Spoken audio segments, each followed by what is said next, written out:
Standards are investigating claims made by the college online. 4 men are being questioned after a series of anti-terror raids across London last night.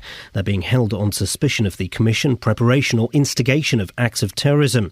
Alistair Gillies saw one of the raids taking place in Notting Hill. Police had taped across the road and there was a lot of policemen with police baseball caps on inside the cordon. They appeared that some were armed, although I didn't see any drawn weapons or anything like that. But they were quick and very alert, and there was quite a few of them, and they were looking around, checking bystanders, making sure nothing else was happening, nothing else was going on.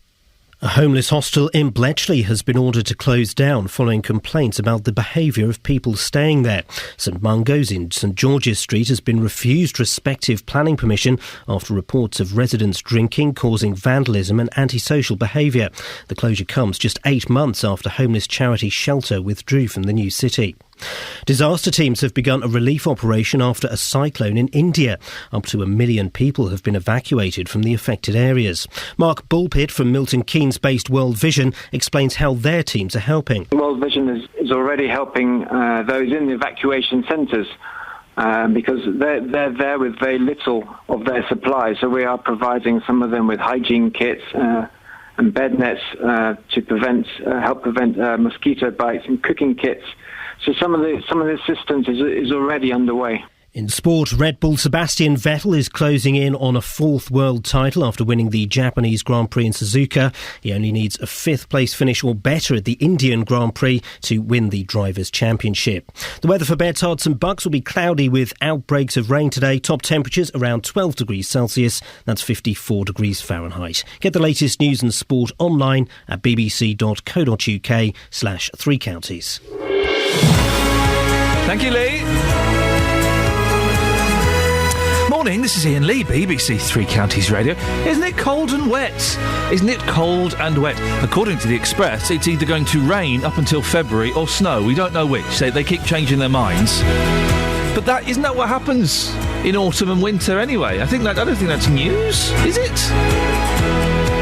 We've still not put the heating on in our house. Still not done it.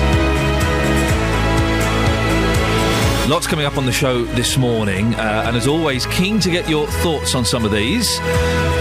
Some students graduated from Harvard on Saturday. No, not Ivy League Harvard in America. The one that's in a flat in Milton Keynes. The mayor decided not to go, but Justin Dealey did, and his gold chain is considerably chunkier.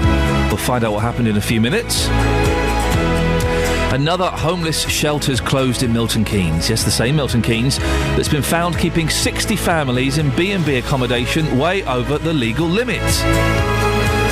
And Hemel shopkeepers take their fight to save the high street to yet another meeting.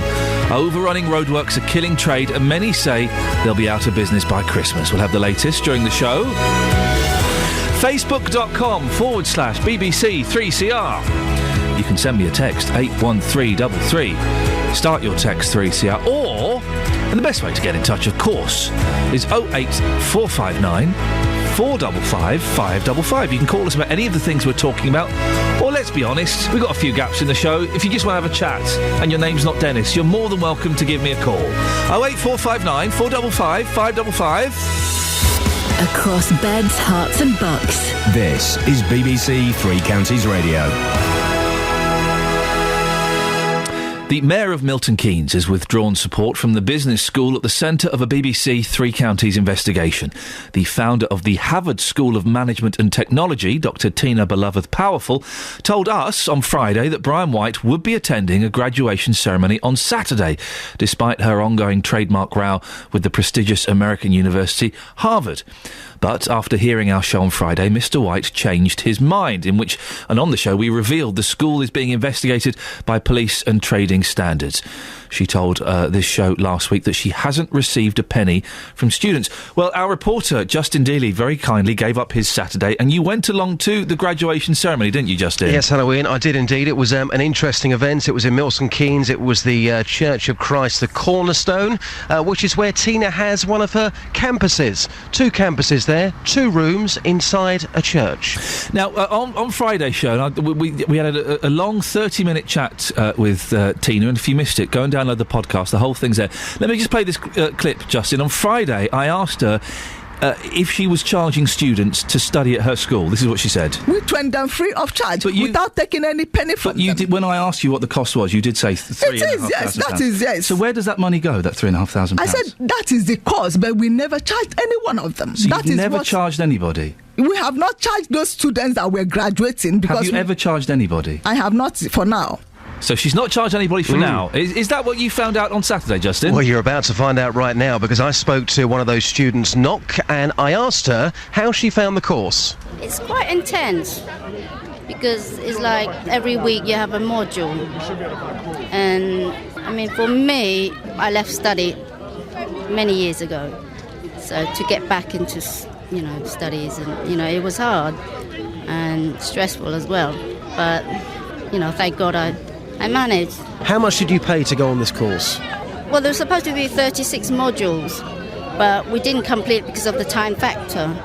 So we had 22 modules, so I paid £220. So each module was £10. Mm-hmm. So you paid £220. You've handed that over to the school. Mm-hmm. Yes. When you were learning the course, where did you study? Study in one of the rooms in Christ the Church Cornerstone. Would you describe that as a campus? No, it's just a small room in a church.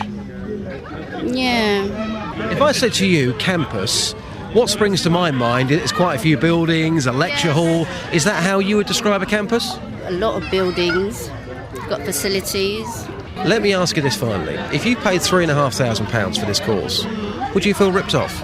Well, the thing is, people have to be honest and transparent what they're selling, So by describing a campus, which is in actual fact a room inside a church, do you feel that's being transparent? So that's Knock, one of the students that you spoke to, who had paid, despite Tina on Friday assuring us that no students had paid any money. You spoke to one who had definitely paid, not the full £3,500, nope, but had definitely paid some money. Absolutely. Did you manage to speak to Tina herself? Yes, I did. After talking to Knock, I tried to have a conversation with Tina, and here's what happened. Well, Tina, you've invited us here today. You made that offer quite clear on Friday's show. Would you mind showing me your campus? No, not today, please. But Tina, you've invited us here today. Not today, please. Okay, you said you weren't taking a penny from your students. They're telling me they're paying you. They paid £220. Not today, please. But they've just told me that they're paying you £220. Not today. But why do you make the invite, Tina? See, I need to ask you, your students are saying they're paying you £220. Can I get your comment to that, please? Tina, I just want to get your reaction to that, because you have invited us here today. Your students are telling me they are paying you. Now embarrassing me, please. It's okay. But you've invited us. You can see. Can I just get your reaction? Can you show me your campus? Tina, when are you going to start charging students £3,500? Can I ask you why you made the invite live on air, but you won't talk to us?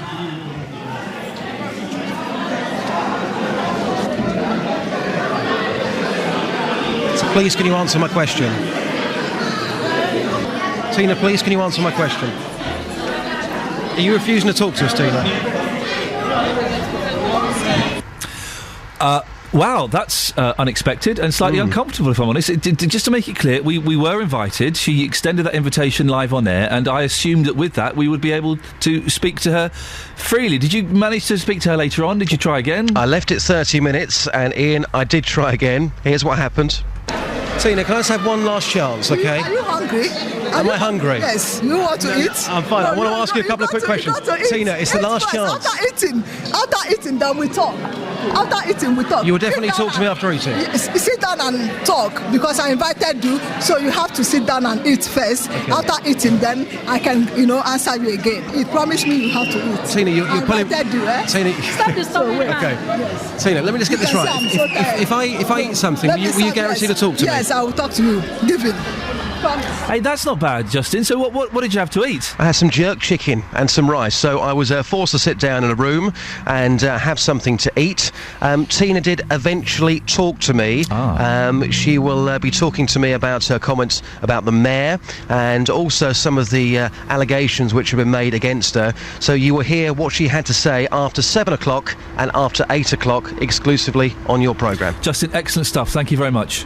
Thank you. 08459 455 555 is the telephone number if you want to have your say on that. Wasn't that fantastic? I have to say, Justin Dealey really is coming into his own at the moment, isn't he?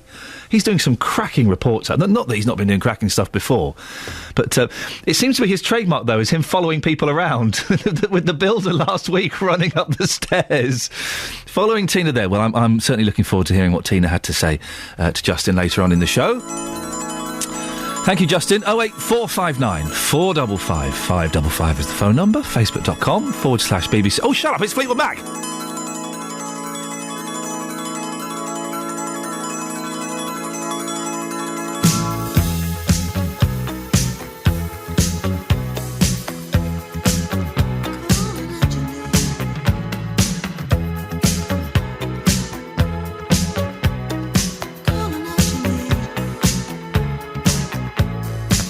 Can you hear me calling out your name?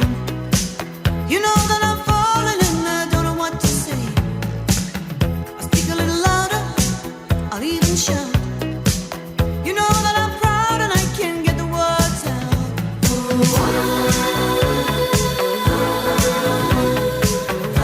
I wanna be with you everywhere.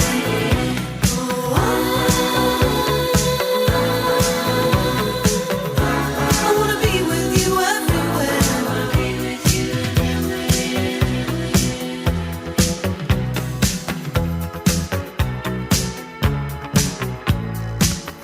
Something's happening to me. My friends say I'm acting peculiarly. Come on, baby, we better make a start. You better make it soon before you break my heart.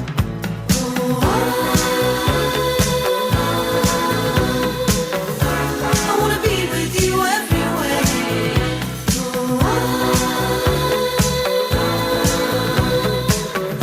I wanna be with you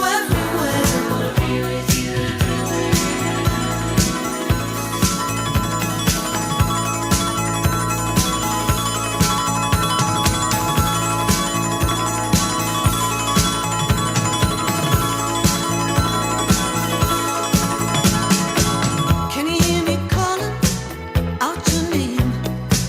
You know that I'm falling and I don't know what to say. Oh, come along, baby, we better make a start. You better make it soon before you break my heart.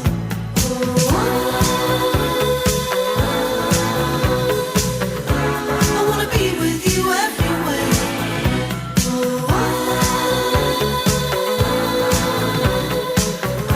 I wanna be with you everywhere.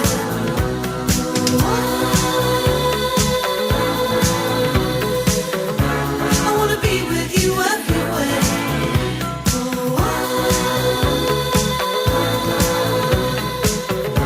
I wanna be with you everywhere.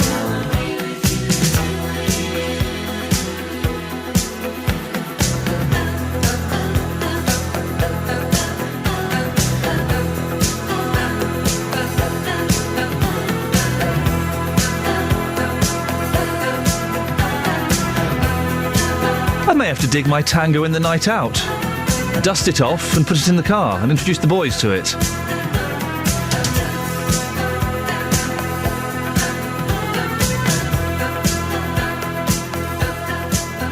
Cilla Black celebrating 50 years in show business today. Is it? Probably. Why not? When you hear the two words Cilla Black, what do you think? Can we send Dealey out on a little Cilla Black mission and get him to say Cilla Black to people and get their instant reaction? Let's find out what the nation think of one of our most loved national treasures. Now, 08459 455 555. I've got a terrible cold this morning. I tell you what I've lost. My little bottle of Vicks. I can't go anywhere without my Vicks. No, I know. I think I'm addicted to Vicks. Oh, you're not going to... Catherine Boyle, you're not going to let me share your Vicks, are you? No, I've got a top Vicks tip, though. Yeah? On your feet. Sorry? Seriously, I don't know why it works, but it does. What, your feet, put your socks on, go to bed. The Vapor Rub? Yes, it goes up through your feet. It seriously does. The Vapor Rub does not go up through your feet, it goes up through your nose. We used to do it to the kids all the time, you know, because they've got those little onesies. put it on their feet, and they breathe easy all night. OK, well, that's... Thank you very much, Catherine Boyd, who, by the way, is now the new full-time producer of this show. I should let you know. So, is that true? You put the Vapo Rub on their feet? No, that's nonsense. 08459 455 555 616. Here's the Travel with Adam. Travel news for beds, cards and bugs. BBC Three Counties Radio. Nice and quiet so far this morning, no problems out there on the M25 or the M1. Cameras on the A1M showing it's a nice clear run to and from London. Through Stevenage it's all moving well, and past Welwyn and through the Hatfield Tunnel, no trouble. Same for the M40, even up so you get as far as Tame and the roadworks around Junction 7. Things looking clear through High Wycombe and down toward London that way as well. Maybe a little busy on the A404 coming down to the M40 though. Cameras generally showing everything looking clear. If you're going to be caught up in roadworks, well, you might get caught up on the A5 of course, because they're still doing those works to the south of Milton Keynes at the McDonald's roundabout where you meet the A4146 and Watling Street. There's one lane closed off for junction improvement works, tends to get busy as the morning wears on most weekdays. Trains and tubes running well. Adam Glynn, BBC Three Counties Radio.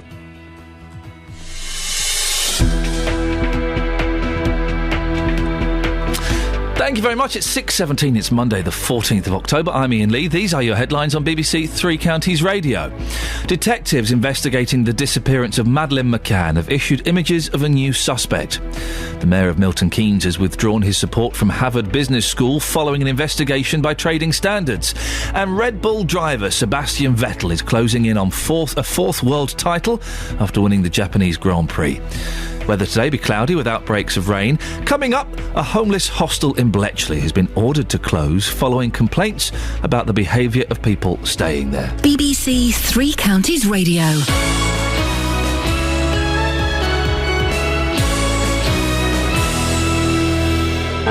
Every weekday morning from 9, the biggest local talking points. There is only one professional force that can control chemical weapons. How can we, as a civilised country, stand by and let more poor innocent children get killed? The JVS Show. Harry's in Bedford. Let's see what Harry wants to say. She knew what the laws were. She knew what she was doing. She got caught tough. I disagree with the penalty. I think that for smuggling drugs, it shouldn't be a death penalty. The JVS Show. Weekdays from 9. BBC Three Counties Radio. 50 years in show business today, we are celebrating the magic of Cilla Black.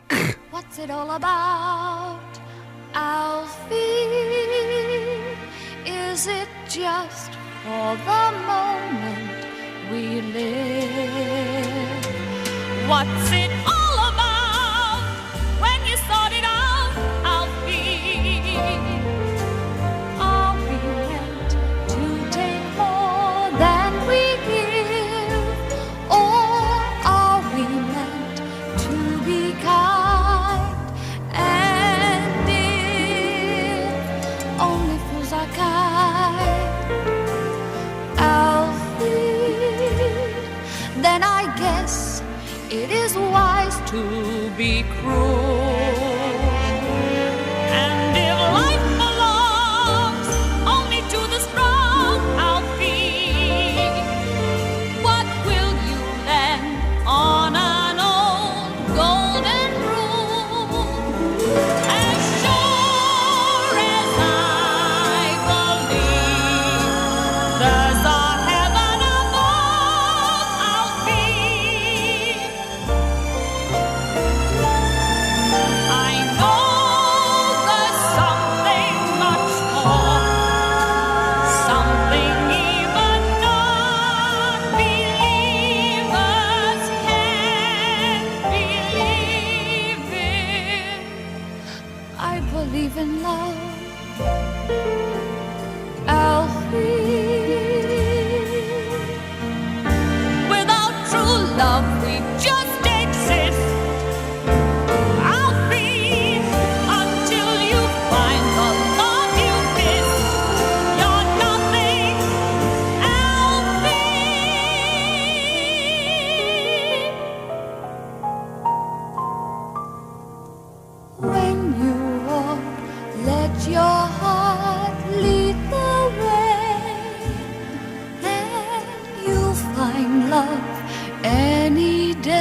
So, be honest, you hear the two words Scylla and the other word black. What does it make you think? 08459 455 555. Now, a homeless hostel in Bletchley has been ordered to close following complaints about the behaviour of people staying there.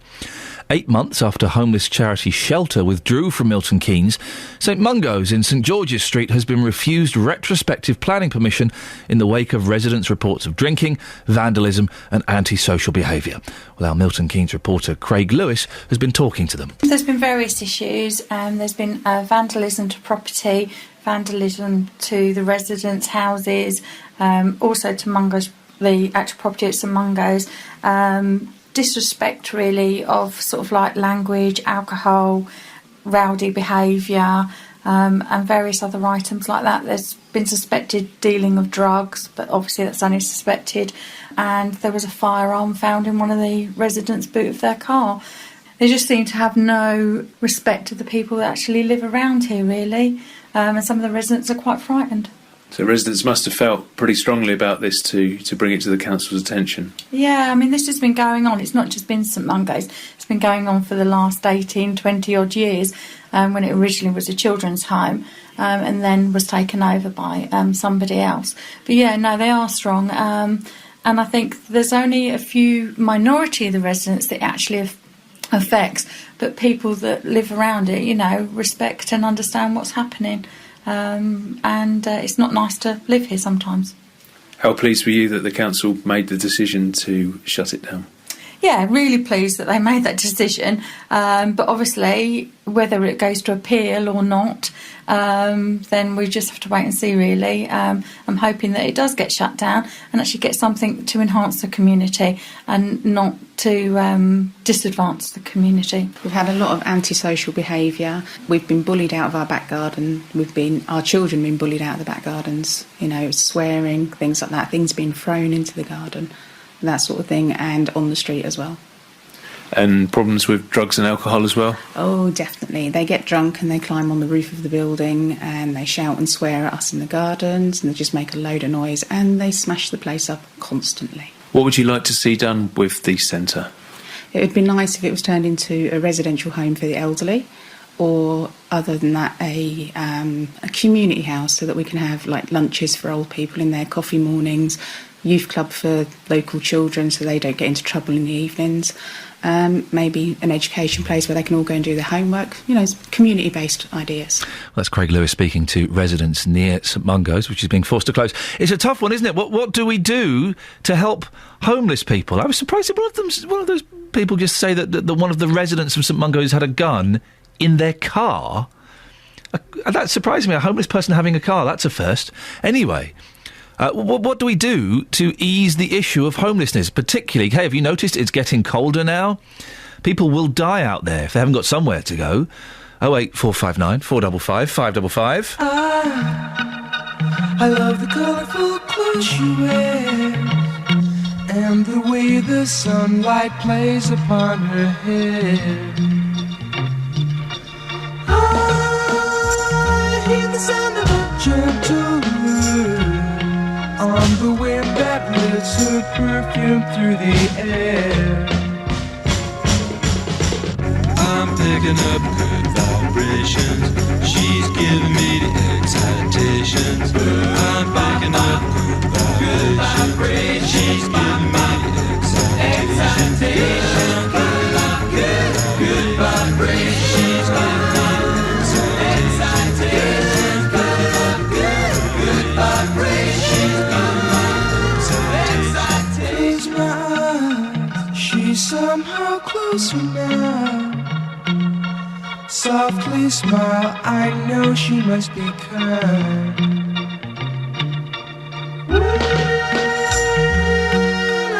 In her eyes, she goes with me to a blossom room.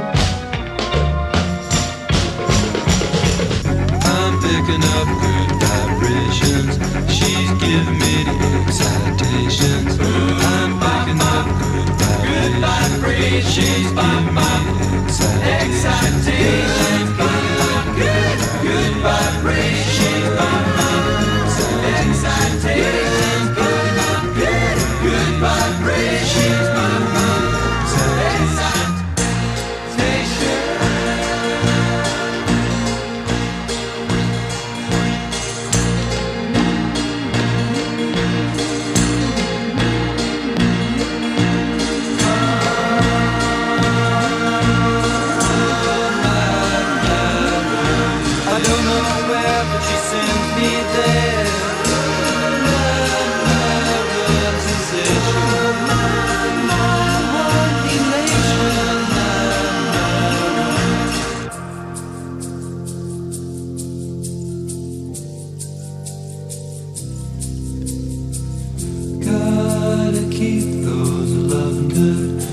Vibrations are happening with her. Gotta keep those love good. Vibrations are happening with her. Gotta keep those love good. Vibrations.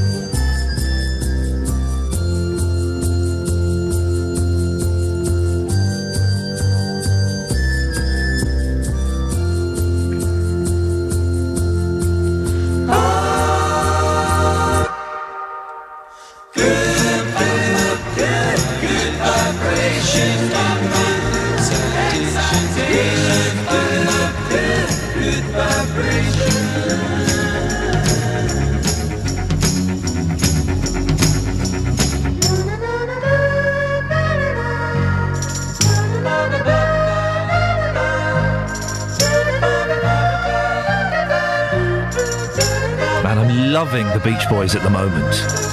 I've rediscovered my love for them.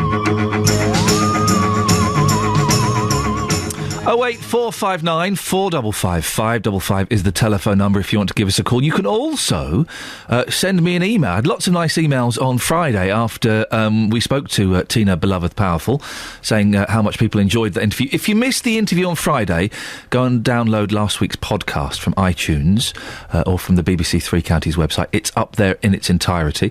But if you want to email, it's ian.lee, IAIN.LEE at bbc.co.uk. Right, this is Three Counties Radio. Let's get the travel news now. Here's Adam. Travel news for beds, cards and bugs. BBC Three Counties Radio. There's been an accident in Biggleswade. The A1 southbound is partly blocked. A van has hit a lamppost. This is as you come down toward Biggleswade South and the home base roundabout at the A6001. So it's partly blocking the road on that southbound side.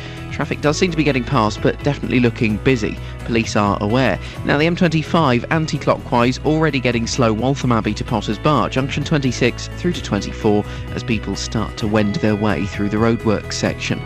Things are looking pretty clear on the other motorway routes, though. No delays further down the A1 once you get onto the A1M. No problems yet on the M1 or the M40. Adam Glynn, BBC Three Counties Radio. Adam, thank you very much indeed. Right, it's coming up to 6:30. Let's get the latest news and sport now. Here's Lee Agnew. Across beds, hearts and bugs. This is BBC Three Counties Radio.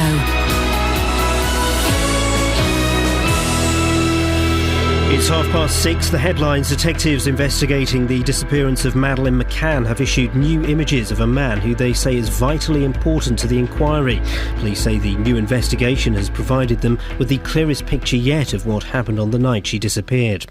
The Mayor of Milton Keynes has withdrawn support from a business school at the centre of a trademark row following a BBC Three Counties investigation. Brian White was due to go to a graduation ceremony at Havard School, which is being sued by the American University Harvard. And a homeless hostel in Bletchley has been ordered to close down following complaints about the behaviour of people staying there. St Mungo's in St George's Street has been refused retrospective planning permission after reports of residents drinking and antisocial behaviour. The weather for Bedtards and Bucks will be cloudy with outbreaks of rain today. Top temperatures around 12 degrees Celsius, 54 degrees Fahrenheit. Three Counties Sports. BBC Three Counties Radio. Red Bull's Sebastian Vettel is closing in on a fourth world title after winning the Japanese Grand Prix. He only needs a fifth place finish or better at the Indian Grand Prix to win the Drivers' Championship. Here's the closing seconds. The sun shines on Sebastian Vettel. He started from the front row, but he's going to take the checkered flag. It's a victory, his fourth in 5 years. Sebastian Vettel is now just a few points away from his fourth World Championship. On to football, and Luton Town striker Andre Gray says his hat-trick at the weekend shows he's back on top form. The Hatters beat bottom of the table Hyde 4-1, and Gray was pleased with his contribution. The gaffer was right, and I started pre-season slowly, and obviously the other strikers have been better, so obviously at the time I probably didn't feel like that, but now I look back, I wasn't at my best and I wasn't scoring either, so I feel like I'm getting back there now. I've still got a lot of work to do. I think that even though I scored a hat-trick today, I could have scored 4 or 5, so I've still got to keep working hard. And Elsewhere, Stevenage manager Graham Wesley had praise for striker Francois Zoko, who scored both goals in the 2-1 win over Brentford. The MK Dons lost at Leyton Orient, and in League Two, Wycombe beat Torquay. And Gillingham have sacked the former MK Dons boss Martin Allen. Ashley Cole is out of England's final World Cup qualifier against Poland at Wembley tomorrow. Everton's Leighton Baines, who deputised for him against Montenegro on Friday, looks set to be named at left back. Well, obviously, you enjoy it a lot more when you're playing, when you come away on these trips, and you know you're going to get a game then you enjoy it a lot more. And it was good to be able to prepare for the game in that frame of mind, really, rather than expecting to sort of just be waiting in the wings. So I say it's great to be here and be playing. And that's BBC Three Counties News and Sport, with more at 7 o'clock. Call 08459 455 555. BBC Three Counties Radio. Morning! 08459 455 555 is the telephone number if you want to give us a call. I believe this morning's Facebook question... It is! Have you actually... Kelly Betts, seriously? Have you put this question on Facebook? This is the best you could come up with? Yep. You've had a week off. Yep. We had Sophie Solaria in, who, despite what everyone was saying about her behind her back, actually did a half-decent job. She came up with some cracking stuff for the Facebook page. Would you like to tell the listener what you've decided to put up there? Vapor rub. Where do you put yours? Oh, God. The thing is, first of all, it's Vapo Rub, isn't it? Whatever. Anyway, we'll probably get in trouble for saying it. Anyway. Jonathan Verner-Smith is back after a week away. He's going to come in with a killer question, I don't know, probably about Nadine Dorris or something, I'd imagine. I don't know. It's going to be a killer question. He's going to get hundreds of posts. We're going to get nothing. We've had one. Let's see what one person has said. Amanda Stark. When I was at school, we used to put it on our eyelids. It used to make us cry and make our I don't feel well miss seem more believable, so we get out of lesson. What a great story. Thank you, Kelly Betts. Catherine Ball, the reason we're doing... You're in the studio with me now. The reason we're doing this is because you put it on the feet. Yeah, every Why? time. Well, if you've got little wrigglers... Yeah. Babies. Sorry. They'll wriggle it off, won't they? Or get their hands in it, or put it on their feet. It won't reach over the top. It does. It goes up through your feet. I'm telling you. I've done it to myself. It cannot go up through your feet. Reflexology. That nonsense. Next, you'll be telling me that acupuncture and Chinese medicine works. It's just in a loose end. You can go and get some. We'll slap some on your trotters and see if it works. Justin, can you go and get me some Vapor Rub, please? Because of any brand, I'm not particularly... Because I have got a cold. We'll put it on my feet. We'll see. I'll just have slidey feet. You'll be amazed by the benefits. Yeah, and then you've also got a bridge in London that you want to sell me as well for 50 quid. Is that right? You con woman. Catherine Boyle. Yes. You've got the newspapers in front of you. I have, yeah. What exciting stories have you found? Well, these are interesting stories. I'm not going to say exciting. No. Let's not peak. Let's not oversell it. No. Number of over 75s caught drinking and driving, according to Daily Mail, page 21, if you want to read along at home, soars. Oh, really? Yes. Drink driving among elderly motorists has risen by 20% in just 2 years, a survey reveals. Well, now, the thing is, I have... let's not say a problem with drink drivers, but... No, not drink drivers, old drivers. I think everyone's got a problem with drink drivers. Well, not drink drivers, they don't. They haven't got a problem with it. I think they have got a problem. Well, exactly. I haven't got I have issues with older drivers. I question their safety on the street. And if they are drink driving, what is it, 80%, 90% of old drivers are drink driving? Is that the stats? No, it's not 80%. No, OK. But... In Hampshire, at least one driver over 75 is charged with a drink driving offence every month. Oh. Well, yeah, that's a bit of a... OK. But it was different for them back in their day because the drink driving was virtually encouraged back in the 50s and 60s and 70s. One for the road. Yeah, one for the road. You were allowed to do it. If you got stopped by the police, look, just drive it more carefully, son, and off you go. You did have the man in front with the flag, though, so it was a bit helpful. 08459 455 555. This is another reason why we shouldn't allow... My granddad was terrible. He would go out and come back in the car. He would also not wear his seatbelt. He was still on 1940s rules. I was driving back from Cheltenham yesterday, and there was a car in the middle of the motorway doing 60 miles an hour, the middle lane, and I thought, right, I know, but I'm going to have a look.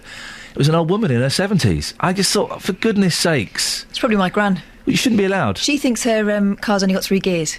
It has the way she drives it. She's also got one of those frilly cushiony things to stop the seatbelt. It goes on the seatbelt? Yeah. Wow. She's delicate flower. She got an antimacassar on the car seat. Actually. That's not a bad idea, is it? 08459 455 555. Do you want some more news? Yeah, well... Loosely. Yeah, why not? This is in the Independent, different paper. OK.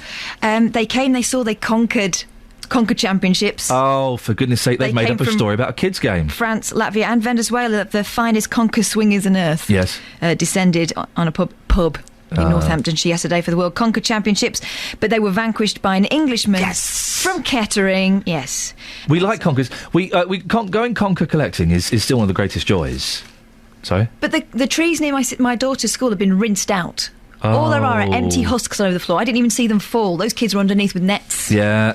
It's good to take your kids conker collecting, but I can't remember how you're supposed to put string through them.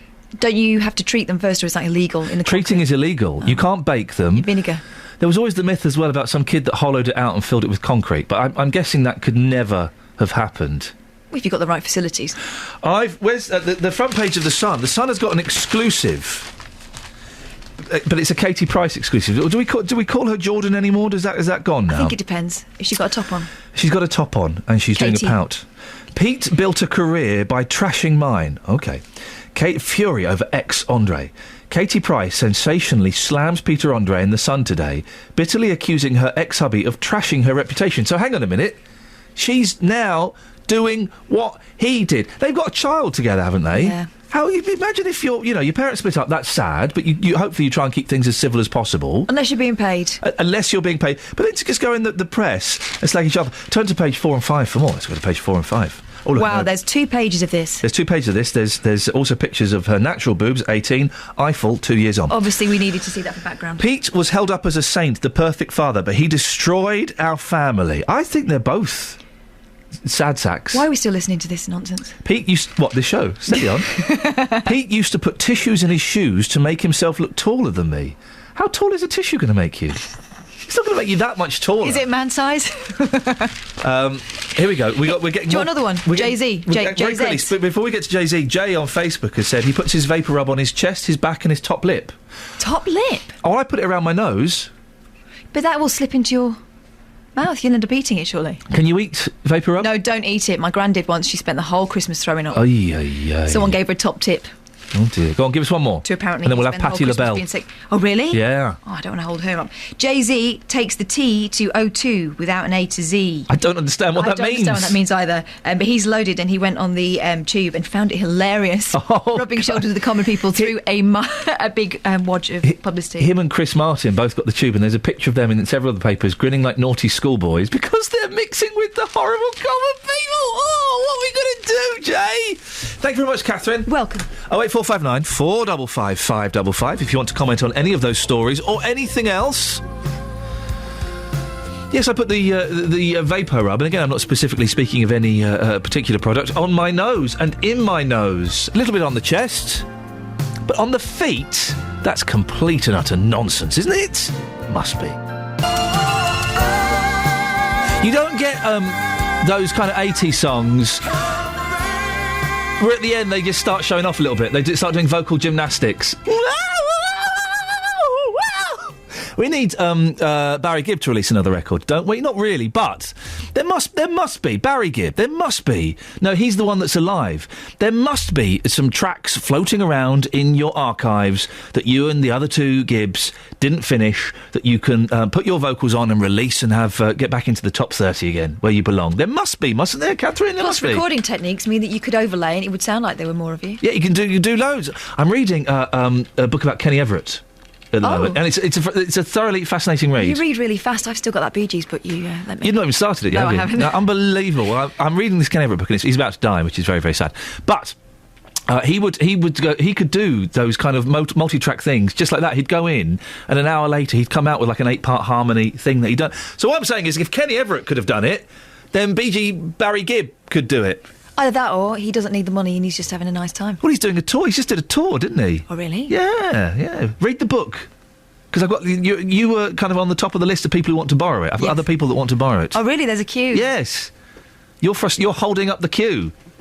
They'll love it more. Yeah, OK. Well, I don't know about that. 6:45, travel news now. Here's Adam. Travel news for beds, cards and bugs. BBC Three Counties Radio.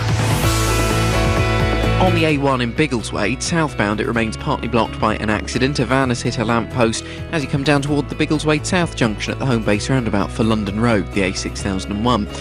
On the M11, if you're heading across to the motorway, I'm afraid southbound, 2 lanes are blocked. This is an accident between Saffron Walden and Bishop Stortford and Stansted Airports. That's junction 9 and junction 8. Traffic's getting past on the hard shoulder, but it's very, very slow, as you'd imagine. Down to the M25, and it's getting quite busy anti-clockwise. Waltham Abbey to Potters Bar, junction 26 to 24. That's as you go into the roadworks section, of course. Just had an update come in on that M11, so if you are trying to head across the M11, I would suggest maybe don't this morning, because it's now completely blocked because of that accident between junction 9 at Saffron Walden and 8 at Bishop Stortford. Adam Glynn, BBC Three Counties Radio. Thank you very much.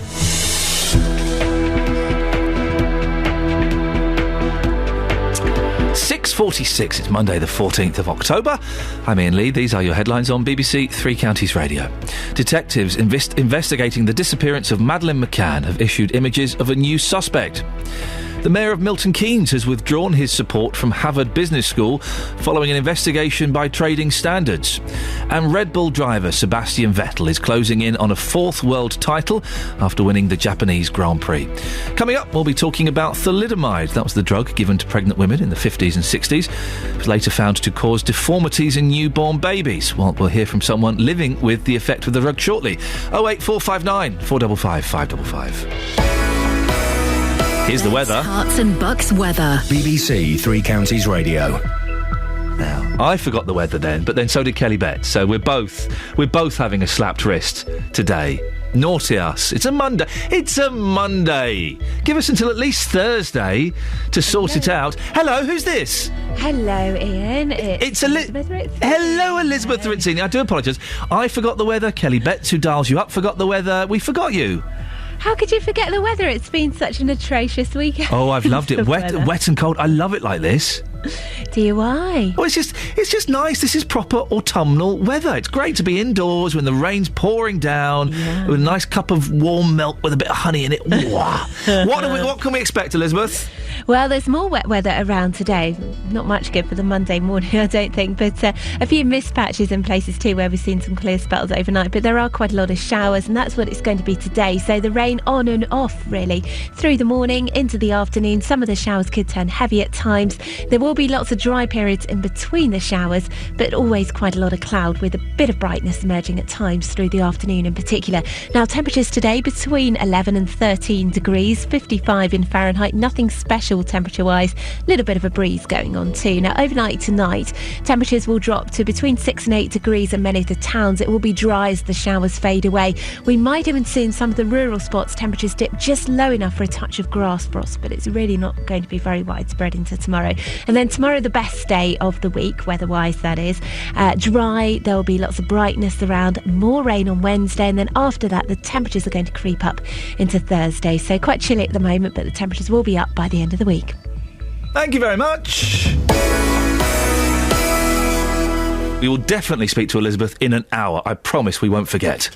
Every weekday from 12, Nick Coffer brings you... 30 years ago, Doug Moody set up the Greenbank Music School in Luton with a philosophy that music should be fun. It was getting other people involved, just doing everything. I'm just a person that just loves to do things. Nick Coffer. EOS have decided that for their September show, they'll be performing their version of the Tony Award-winning musical Rent. 525,600 minutes. Quirkology follows the clumsy, endearing life of Rupert Quirk. A lot of people have actually said, he's just an exaggerated version of yourself. Nick Coffer, weekdays from 12 on BBC Three Counties Radio.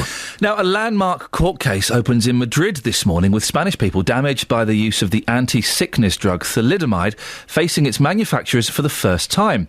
A settlement was reached in the UK 40 years ago, but now a new group has come forward with a legal case against the German company Grünenthal, claiming they've been overlooked and suggesting the drug may have harmed more children than previously thought.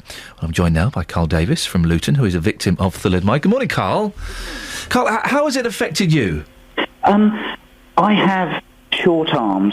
My arms are not joined at the shoulders, so I can't actually lift my arm up. If I want to reach out to anything, I have to throw my body forwards and then hook my arm or hand onto something. So reaching out is sort of difficult. So I'm constantly in filthy shirts because I'm having to lean up against things. And apart from just having dirty shirts, how is this? I mean, has this hindered your life? Yes, definitely. Increasingly now,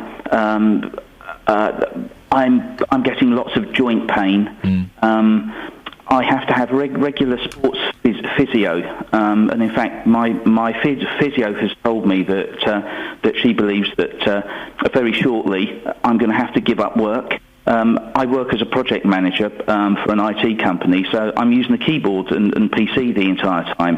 And she says that my being hunched over is what's causing the sort of pain that I'm getting in my joints and my hands.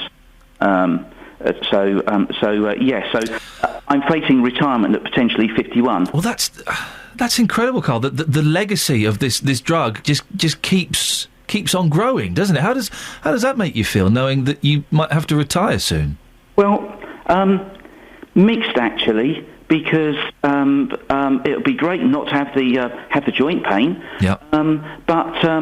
But fearful because things are not geared up in the UK for people retiring so young. My pension from work, for example, wouldn't kick in until I'm 65 at the moment. So what do I do for 15 years? My sort of life costs are increased. I mean, I've just had to have a new kitchen done because I'm wearing things out, and I've got things that I have to do, like have the work surfaces at a particular height. Yeah. I have an instant hot water system, so I don't need to use a kettle. All sorts of things like that. But these gadgets and gizmos are actually quite expensive. And you know, you referred to compensation that was given to us back in the 70s. Well, we weren't expected to actually live into our 50s. So it was already factored that, one, we wouldn't need the compensation for that long, because the company pleaded that they wanted to settle. It was 40% down. Because that's what you get in the UK court if you come clean and say, okay, let's give you some money, inflation was deliberately taken out of the equation. So when you factor all those things in, it actually wasn't that much that people were given. Can I ask how much you were given?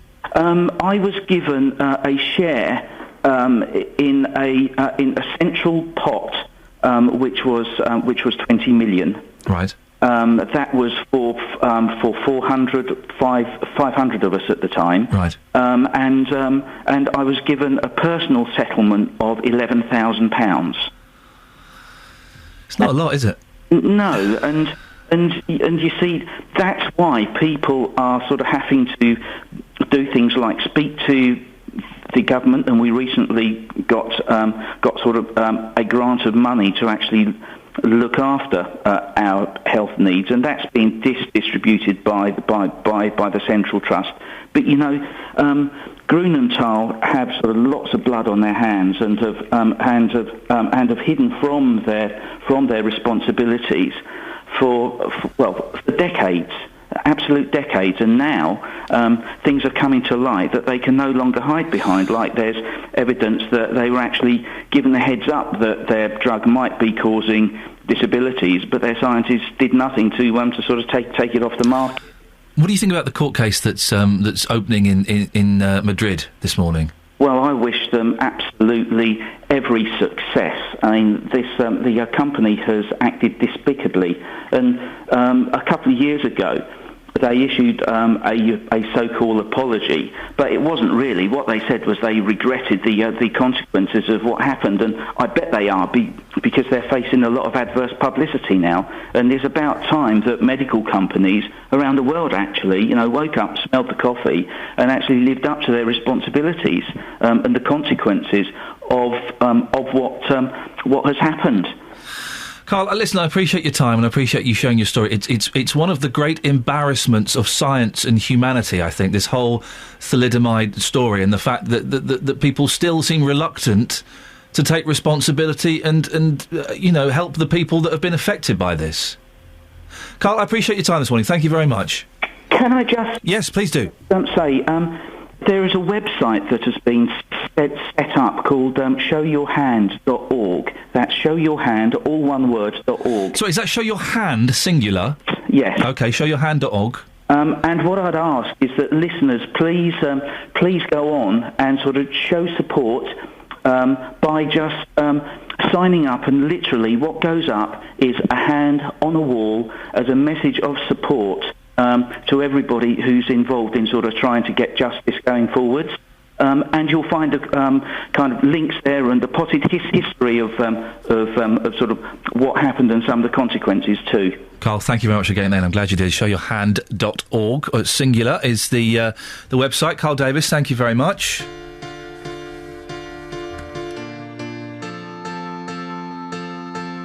We got our eyes wide open, feeling like we're almost there.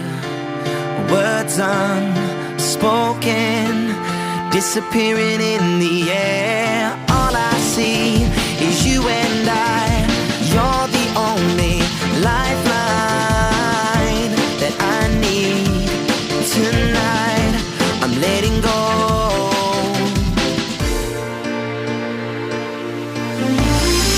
So this is what it feels like, being at the right place, the right time.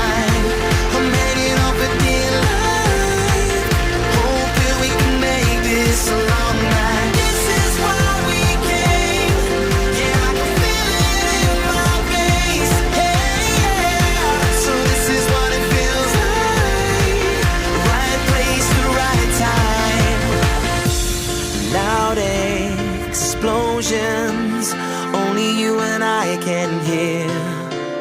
Doors fly open. You're the cure for all my fears. All I see is you and I.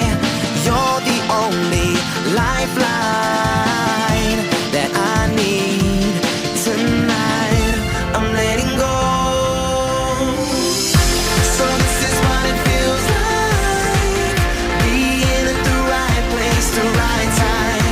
I'm hanging off a dear line, hoping we can make this a long night. This is why we came.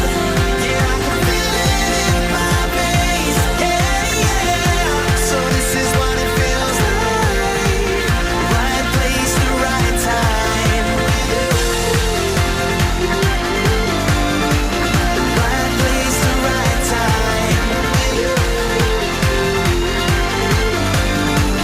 Right place, the right time. Right here and now, feels like forever, never touch the ground when we're... That's Ollie Moores. I'm just arguing over a cup of tea that's been handed to me. It's not a cup of tea, it's a cup of hot water with some milk, and I've been offered to put the tea bag in now. Oh dear. Travel news for beds, cards and bugs. BBC Three Counties Radio. It's not tea, that's an insult. The M1 southbound slow as you go past junction 11 at the A505 down toward Redbourne at junction 9. In Biggleswade, we've still got the A1 partly blocked southbound. A van's hit a lamppost near Biggleswade South at the home base roundabout. A1M getting busy from Stevenage past Hitchin. It's looking busy into London as well through Boreham Wood. Problems if you're going across to the M11. That is blocked southbound. A mile queue approaching an accident between Saffron Walden and Bishop Stortford. M25 anti-clockwise busy Waltham Abbey to Potters Bar in the roadworks. Also slow from the M1 to Watford and Maple Cross to the M40. Adam Glynn, BBC Three Counties Radio. Thank you, Adam. I didn't give him much time, but he squeezed it in.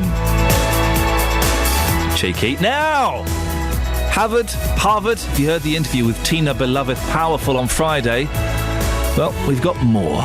After the news with Lee. Local and vocal across beds, hearts and bucks. This is BBC Three Counties Radio.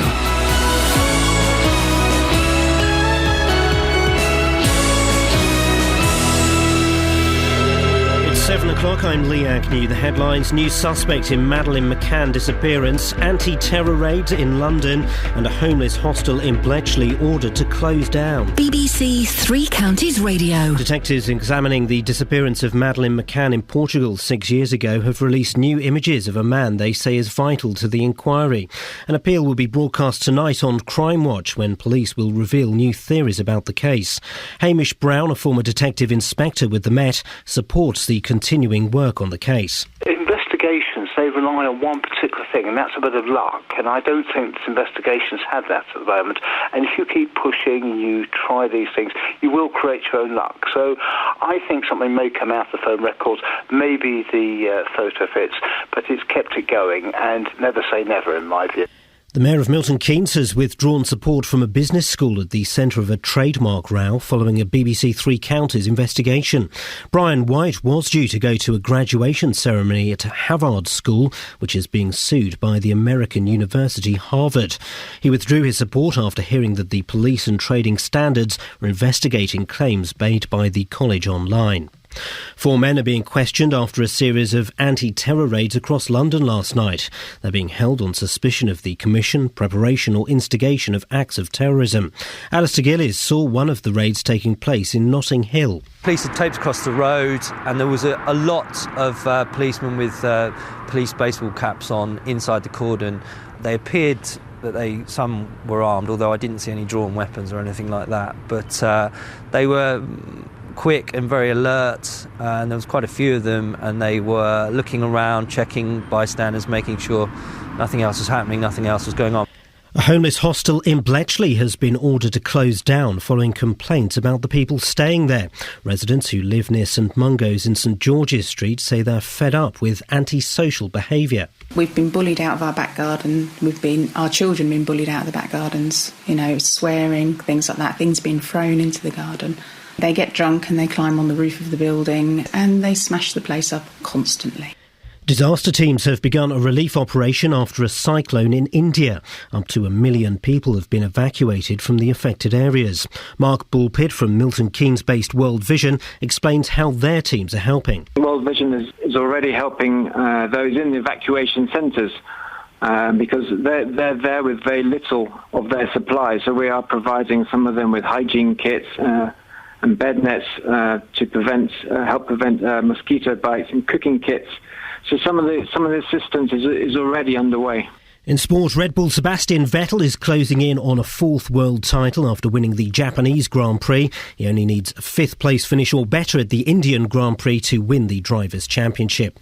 The weather for Bedtards and Bucks will be cloudy with outbreaks of rain today. Top temperatures around 12 degrees Celsius, 54 degrees Fahrenheit. Get the latest news and sport online at bbc.co.uk/3 counties.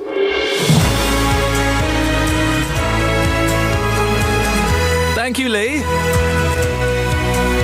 Morning, this is Iain Lee, BBC Three Counties Radio. A bit bunged up, but don't worry. As my 3-year-old now says, don't panic, Mr. Mannering. We shall get through this together. It's cold, it's wet, it's miserable, but lots to grab your attention this morning, including some students graduated from Harvard on Saturday. No, not Ivy League Harvard. I'm talking about the one run by a husband and wife from their flat in Milton Keynes. Yes, the ones being investigated by trading standards and the police, who assured us that the misleading claims on the website were okay because they weren't taking any money from students. Well, they are taking money from students. After the closure of another homeless shelter, this time in Bletchley, we're getting reports of a noticeable increase in the number of people sleeping rough outside Milton Keynes Station. If you've seen them, could you give us a call, please? Also, the battle to save the high street continues in Hemel this morning as shopkeepers in the old town face yet another meeting to discuss the overrunning roadworks they say are killing trade. Many fear they'll be out of business by Christmas if the council doesn't get a grip on the situation. And where do you put your vapour rub? Catherine Boyle puts it on her feet. Her feet! That's not going to do anything! Your nose can't smell it! Ridiculous behaviour. Facebook.com/BBC3CR. Send me a text, 81333. Start your text 3CR. Or, this is the best way, you can give me a phone call, 08459 455 555. Across beds, hearts and bucks. This is BBC Three Counties Radio. Well, according to Lisa on Facebook, is this right? She puts it on ingrowing toenails. How many ingrowing toenails? I've never had an ingrowing toenail. Painful, isn't it? Is where your nail grows in? Yeah.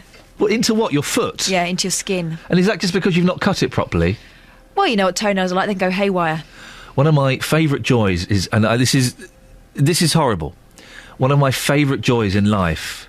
Well, my boy can bite his own toenails. Yeah. Like, kids can do that. They're very flexible. But I've got the perfect position for... I have to... No. Oh, no. Oh, Catherine Boyle's biting her own toenails.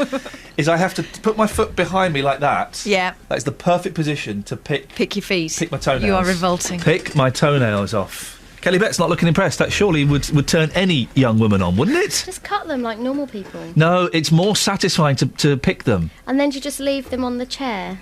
No, Only one of them. I put them in my toenail box, of course. 08459. I do apologise. Some of you are having breakfast. You wouldn't get this on Radio 4, would you? With good reason, I think. Now, on to slightly more serious things. The Mayor of Milton Keynes has withdrawn support from a business school at the centre of a BBC Three Counties investigation. Brian White was due to go to a graduation ceremony at the Milton Keynes-based Harvard School, which is being sued by for trademark infringement by the American university Harvard. But after my interview with the owner, Dr. Tina Beloved-Powerful, which revealed that police and trading standards are investigating her online claims, well, the Mayor pulled out. On Friday's show, Dr. Tina told me she wasn't charging her students a penny. We trained them free of charge without taking any penny from them. When I asked you what the cost was, you did say £3,500. It is, yes, that is, yes. So where does that money go, that £3,500? I said that is the cost, but we never charged any one of them. So you've never charged anybody? We have not charged those students that were graduating. Because have you ever charged anybody? I have not for now. Well, I was unable to go to the graduation ceremony on Saturday, but Justin Dealey was able to go, weren't you, Justin? I was there, Ian. Yes, indeed. It was an interesting afternoon. I believe it was. Now, we were told that no students had been charged yet. Yep. That she hadn't taken any money from anybody. But you dispute that, don't you? Yes, I spoke to the students on Saturday. Some of the students have paid £220. Now, that may not seem like a huge amount of money, but of course, we were told on Friday's programme that those students were not being charged a penny. They are telling me that they have handed money over to the school. I was inside one of Tina's campuses, which was a small room inside a church. She eventually agreed to speak to me, and here's what she had to say about the Mayor of Milton Keynes. He's a lovely man. I spoke to him. He told me that, yes. He told us yes. Yeah, we're still expecting. He wrote. He sent us a. But he's not turned up today. Well, we're still expecting him. Well, everyone's gone. Yeah, you should tell me where he has gone, or find out from me. You are just you are a journalist, so help us to find out what made him not to turn up. Because I believe that the mayor is a man of integrity and a man of his words. The mayor, so if he has not come, something probably must have held him, and yes. But perhaps he's sick. The mayor has refused to come today after hearing the interview on Friday. How does that make you feel? Oh, that's what you think? No, that's what I know. Yes, until you say you said I am being investigated. Until investigation does not mean that somebody has committed a crime. Well, the mayor's listening to this. What is your message to the mayor? So I said, Mayor, we love the mayor. We are doing great work in this Milton Keynes, and it will be proven. And in fact, not only will the Queen give me MBA award for what I'm doing in this place. It will, if it does not happen before the end of the year, it will happen beginning of the year. So I'm very, very certain and confident.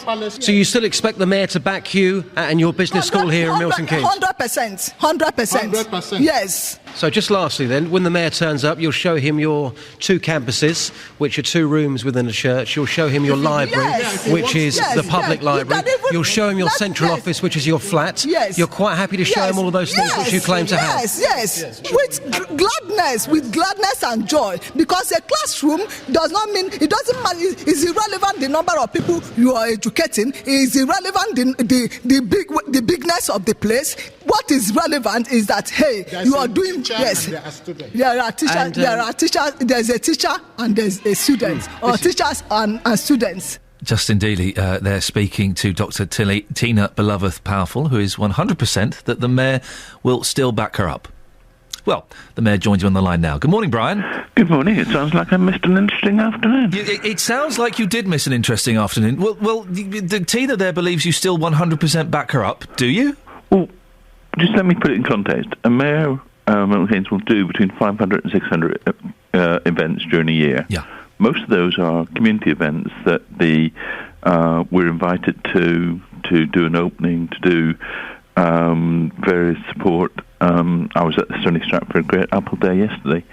But the programme you had on Friday and Trading Standards Action and a number of other things that meant that I was advised by the Council senior officers that it would be inappropriate for the Mayor to be at that event on Saturday, and that was communicated to them on Friday about lunchtime, early afternoon, and they were certainly sent. They were phoned, and then there was an email sent to say that we weren't coming because it would be inappropriate following the revelations on your programme. Well, as you heard Tina speaking to our reporter Justin Dealey there, she was still expecting you, even as they were sweeping up and putting the chairs back up against the walls. They were still expecting you. Well, they were spoken to, and an email was sent saying I wasn't coming, so they knew on Friday lunchtime. So early afternoon. As Tina was claiming there, do you back them 100%? Well, I don't know what they do. What I did know was that they were a community group that wanted support, and as Mayor I will give support to community groups across the borough. But as I say, when your programme revealed a number of things that were happening and Trading Standards revealed what they were doing, it was then no longer appropriate for the Mayor to go there. How does it work, Brian? Because I would have thought that these, and obviously it's fantastic for a Mayor to attend all these things, and it sounds like you're very busy, but I would have thought a Mayor or someone within your department would thoroughly check all of these things you're invited to, just in case, just to prevent you from turning up at something that's inappropriate, shall we say? Well, you've got one secretary whose job it is to liaise with different groups. Now, you can do basic checking, but you rely on the community groups to actually give you the information. On the face of it, the information we had at the time we accepted was bona fide. So your programme and a number of other things that came together subsequently showed that there were reasons for concern, which is why we pulled out. What happens now, Brian? Do you investigate Dr. Tina Beloveth-Powerful anymore, or do you just kind of put her to one side and ignore the situation there? As Mayor, I don't do anything. Yeah. But the council, through its trading standards, will be continuing to investigate, and I've no doubt the issues raised by you will be taken up by the appropriate departments and authorities. Brian, what have you got this week to look forward to? Practice for Strictly MK, which is coming up in a couple of weeks' time, which is driving me crazy, but it's for a charity. Fantastic. Are you kind of aching in places you didn't know existed? I've got two left feet and can't dance. Yep. And it is talking to you is no problem. Doing political interviews, no problem. Dancing, I'm completely out of my comfort zone. Well, Brian, listen, good luck. We'll let you go and have a hot bath and go and do a bit more training for it. Brian, I appreciate your time this morning. Brian White, that's the Mayor of Milton Keynes. 08459 455 555 is the telephone number if you want to give us a call on that, or you can go to facebook.com/BBC3CR. And again, thank you to Justin Dealey for excellent reporting on this. He was remember, he could only speak to Dr. Tina Beloveth-Powerful after he'd eaten jerk chicken and rice. That was the requirement. She kept avoiding him, avoiding his gaze, and she said, "Look, I'll talk to you after you've eaten some jerk chicken." So he did. So it's not all bad news, is it? 08459 455 555 is the telephone number. Let's have a quick look at some of your comments on Facebook. I feel slightly embarrassed that the best we could come up with on Facebook today. I can see JVS setting up in the next studio. He's going to put a killer subject on Facebook. He's going to put a killer subject. We've put, where do you put your vapor rub? Really? That's the best we could come up with. We've let our standards down. Luann says, I'm in with Catherine, works great, so she puts it on the feed. What's even more embarrassing is I'm reading these out. I'm reading these out. Glenn says, for the kids, I put some on a tissue, then put it inside their pillowcase. I put a little bit on the pillowcase. I wouldn't put it in a tissue in the pillowcase. That's bonkers. Thank you very much. It's 7:15. Let's try and get some sense from Adam, shall we? Travel news for beds, cards and bugs. BBC Three Counties Radio. Many have tried, but not many have succeeded. M1 near junction 13 southbound. In the outside lane, there's been a 3-vehicle accident. This is according to Iain, who called us a minute ago. He said it's already looking slow in the area as you try and get past that. The emergency service is not there yet, but looking busy nonetheless. So that's the M1 near junction 13 on the southbound side. Got problems on the A1 still at Biggleswade southbound. There's a part blockage where a van hit a lamppost near to Biggleswade South at the Home Base roundabout. That's the London Road junction, of course. It's already looking a little bit slow on the M11. There are big problems if you are heading across to the M11 because it's been blocked by an accident between Saffron Walden and Bishop Stortford. Still blocked. Queues now back past Saffron Walden at junction 9. 2 or 3 cars are involved in that one. It's about a 4-mile queue. So if you weren't going to use the M11 this morning, I would suggest you do try and avoid it. M25, now that's getting busy as you go anti-clockwise into the roadworks section. Also pretty slow as you go past Watford and then round toward the M40. If you can update us, 08459 455 555. Adam Glynn, BBC Three Counties Radio. Adam? Yes. Is it your last day today? No, it's Friday. OK, thank you. Technically Sunday, but go on, Friday. OK, thank you very much indeed. Right, OK.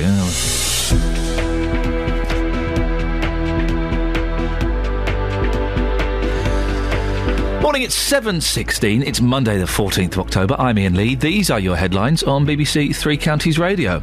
The police are revealing a new picture of a man they believe could have abducted Madeleine McCann. 4 men are being questioned after a series of anti-terror raids across London last night. And the Mayor of Milton Keynes has withdrawn his support from Harvard Business School following an investigation by this show. The weather today, cloudy with outbreaks of rain. Coming up, a homeless hostel in Bletchley has been ordered to close following complaints about the behaviour of people staying there. But what do we do about the growing problem of homeless people in the Three Counties? BBC Three Counties Radio.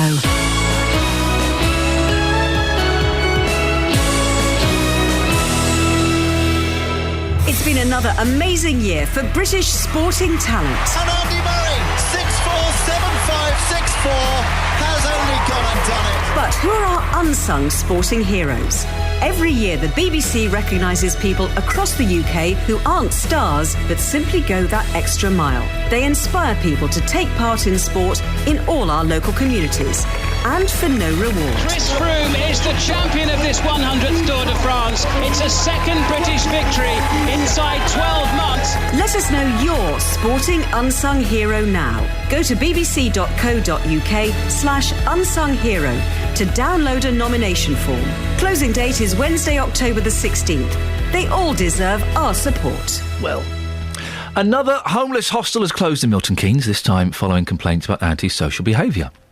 8 months after the charity Shelter was forced to pull out of the area for financial reasons, reports of drink and drug abuse outside St Mungo's in Bletchley have led to the council's decision to refuse retrospective planning permission.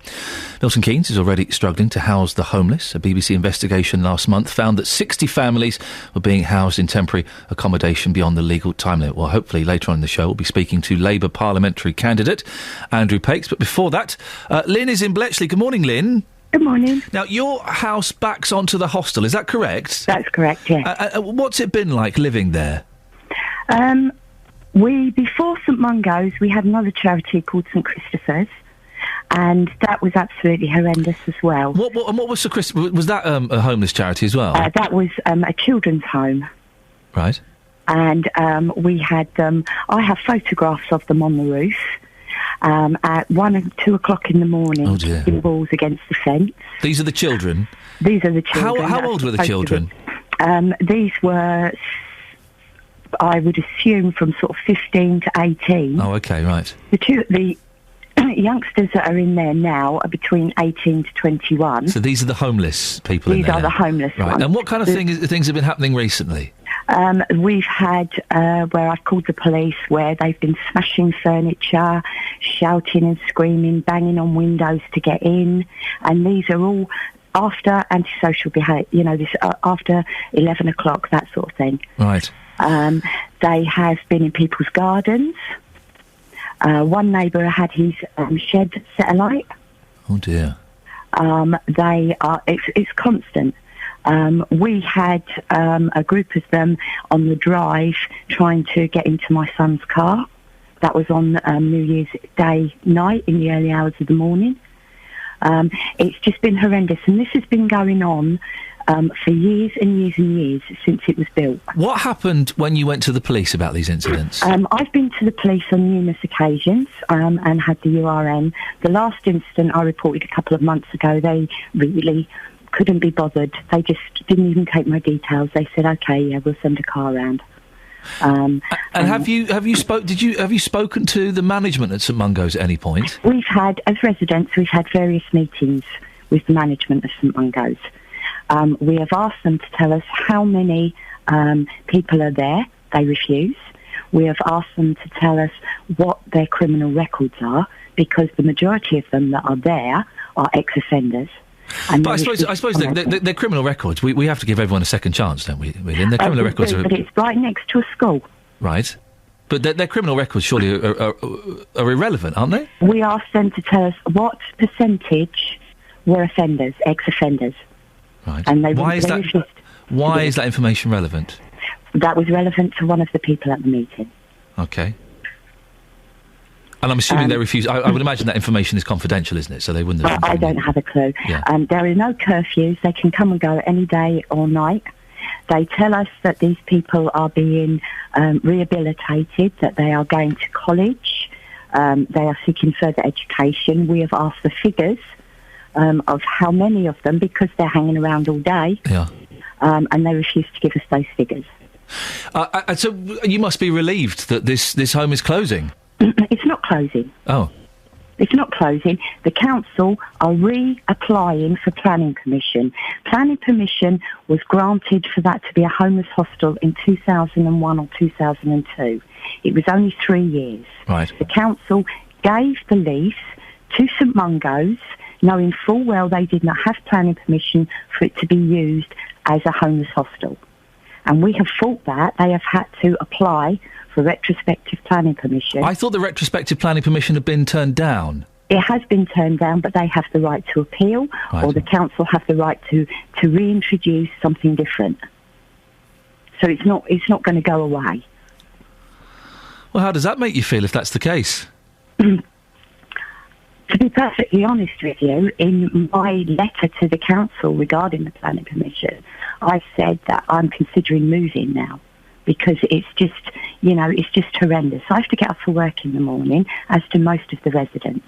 And at 2 o'clock in the morning, when it's all kicking off in there, is not fair. And it's not a once in 6 months or a once in a year. It's a constant thing. Lynn, thank you very much indeed. Well, we have some confusion in that, which we will investigate. We've been led to believe that the hostel is closing or has closed. Lynn seems to dispute that and thinks that it's an ongoing concern. Well, we'll have a little look into that this morning, see if we can clear that up.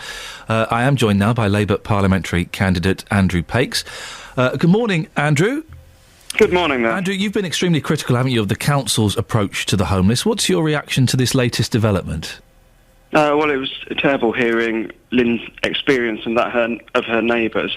Now, my understanding was this was shutting down. Yes. So I hear something else different has happened. That's what we'd heard as well, but we'll look into it a bit further this morning. Good. Well, I hope if it has, I hope that Lynn and her neighbour's situation gets a lot better. No one should have to put up with that form of antisocial behaviour. No. But the issue does speak to a bigger concern I've got, which is the way the council handles homeless families as a whole. Over the last couple of years, we've shot up to the 4th worst council in the entire of England, worse than some of the big London boroughs, for the number of families illegally kept in B&B accommodation for more than 6 weeks. So 6 weeks is the limit they're allowed to be in, and there are several families in Milton Keynes. I think it's 60 families, isn't it, that have been housed beyond that length of time? It's about that figure. Yeah. That's right, and that's bad for the families, because what we're seeing is, in many occasions, children as well as their parents taken out of the area they know, taken out of school, adding more pressure to them. But actually, it's also costing council taxpayers money. We are spending hundreds of thousands of pounds putting people in the wrong kind of accommodation. And I actually think we've now reached a point with homeless accommodation, the amount of affordable accommodation, the number of people now in rent arrears because of things like the bedroom tax, where the council's got to really wake up and take a long, hard look at how it deals with these issues. Well, the government turned down an application from Milton Keynes Council for a grant to combat homelessness because the council isn't prepared to spend enough to tackle B&B use, and it doesn't have enough fresh ideas. What do you think about that? Well, to give the government its credit where it's due, the government did make extra money available for the likes of us. It turns out that our council was turned down in Milton Keynes because we didn't put a good enough bid together. And the trouble is, if you don't make some of that early investment now, we're going to end up paying more money in the long run as we pay it off to landlords who can charge an extortionate rate to keep families in unsuitable accommodation. Andrew, what would you do to combat homelessness in the area? I'd like to see the council have a real long-term plan. We know the B&B situation and bed situation has got worse over the last 2 years. Milton Keynes used to have a lot better record of this. I'd like to see the council banging heads together with the Housing Association and other local landlords so we can keep families in the area and keep the B&B bill under control. Andrew Pakes, thank you very much indeed, Labour parliamentary candidate. Call 08459 455 555. BBC Three Counties Radio. Right, shall we have a quick look at the front page of the newspapers? Lots of the front pages of the Guardian's very thin today. Lots of them have got the picture of the photo fit of the gentleman who police want to question about the disappearance of Madeleine McCann. Is this all just a big advert? Am I being cynical? Is this all just a big advert for Crime Watch? It's going to get huge figures tonight on the back of this. Police have issued 2 e-fits that they believe are descriptions of the same man. One of the descriptions in one of the newspapers described him as being white, medium height. He may speak German, aged between 20 and 40. I know that guy. It's all of my friends. It's all of my friends. And Chancellor opens the door to rich Chinese. Come in, sir. Osborne moves to improve relations with Beijing after rift over Dalai Lama. Oh, and brilliant. Piers Morgan has got a new book out. Fantastic. Remind me not to put that on my Christmas list. If anybody buys you the new Piers Morgan book for Christmas, they really don't love you. They really hate you. The Independent... Christine Lagarde there, looking haggard. And Patterson's latest target, wicked opponents of GM. Environmental groups fighting against the use of GM crops in Africa and Asia. Boring. But a really boring front cover of The Independent today. Must try harder. The Daily Telegraph. Fox hunting ban is to be relaxed. Farmers will be allowed to use full pack of hounds to flush out pests in change to law that's likely to provoke furious debate. What a surprise! The Conservatives are giving the thumbs up to fox hunting. Who'd have thunk it? And they've also got the pictures of the gentleman that they police want to talk to about Madeleine McCann. Wouldn't it be amazing? Wouldn't it be amazing if they solved this? If they found out what actually happened and they arrested somebody? It could happen. Wouldn't it be amazing if they found her? Now. Let's not jump the gun. But it happens. Isn't it? Those girls that were locked up for 10 years in that house in America. Natasha Kampusch, who was locked up. It can happen. Let's do one more and then we'll do the rest later on. The Times. There's a picture. Have you seen the picture of Boris on the front page of the Times? With 2 Chinese... Peking opera people. And there's Boris looking like a massive plum. He's doing a double thumbs up. He's doing a double macca. Wacky thumbs aloft. What a plum. GP's too quick to prescribe pills. Not quick enough in my book. When I go to the doctor, I want pills. Otherwise, I feel I've been missold. I don't want advice. I don't want him to go and tell me you can buy a cough medicine over the counter. We know they don't work. I don't want him to tell me to put some Vicks on my feet. He might as well say, go to that Chinese shop and buy a load of leaves and boil that rubbish up. Things we know that don't work. Chinese medicine, acupuncture and vapour rub on your feet. It doesn't work.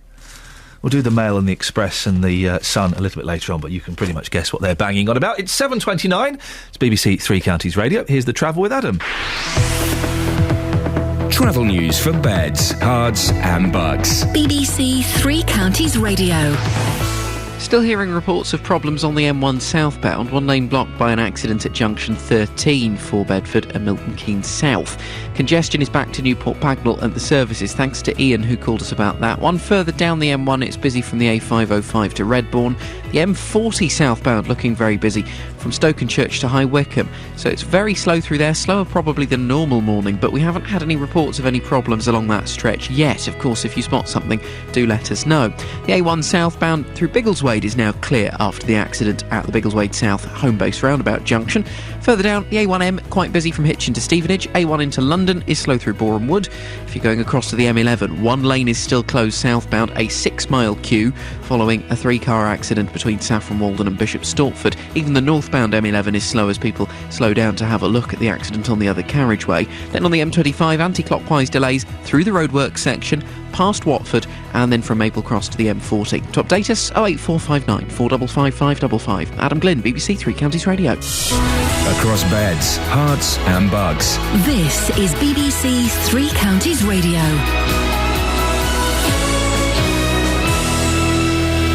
It's 7:30. I'm Lee Agnew. The headlines: detectives investigating the disappearance of Madeleine McCann have issued new images of a man who they say is vitally important to the inquiry. Police say the new investigation has provided them with the clearest picture yet of what happened on the night she disappeared. The Mayor of Milton Keynes has withdrawn support from a business school at the centre of a trademark row following a BBC Three Counties investigation. Brian White was due to go to a graduation ceremony at Havard School, which is being sued by the American university Harvard. And a homeless hostel in Bletchley has been ordered to close down following complaints about the behaviour of people staying there. St Mungo's in St George's Street has been refused retrospective planning permission after reports of residents drinking and causing vandalism. The weather today will be cloudy with outbreaks of rain. Top temperatures around 12 degrees Celsius, that's 54 degrees Fahrenheit. Three Counties Sports. BBC Three Counties Radio. Red Bull's Sebastian Vettel is closing in on a 4th world title after winning the Japanese Grand Prix in Suzuka. He only needs a 5th place finish or better at the Indian Grand Prix to win the Drivers' Championship. It's now 5 wins in a row for the German, who's determined to keep looking forward. But honestly, it's not. I'm not looking back. I'm trying to look forward. I'm enjoying what happens right now. Happens in the moment, and therefore, I'm enjoying today. But looking forward to get back home. Enjoy home before we go out and try to, race hard in India again. On to football, and Luton Town striker Andre Gray says his hat-trick at the weekend shows he's back on top form. The Hatters beat bottom of the table Hyde 4-1, and Gray was pleased with his contribution. The gaffer was right, and I started pre-season slowly, and obviously the other strikers have been better. So obviously at the time I probably didn't feel like that, but now I look back, I wasn't at my best and I wasn't scoring either. So I feel like I'm getting back there now. Still got a lot of work to do. I think that even though I scored hat-trick today, I could have scored 4 or 5. So I've still got to keep working hard. And elsewhere, Francois Zoko scored both goals in Stevenage's 2-1 win over Brentford. The MK Dons lost at Leyton Orient, and in League 2, Wycombe beat Torquay. Today, Luton Town find out who they face in the FA Cup 4th qualifying round. They joined Biggleswade, Hemel Hempstead, St Albans, Boreham Wood and Bishop Stortford in this morning's draw. Ashley Cole is out of England's final World Cup qualifier against Poland at Wembley tomorrow.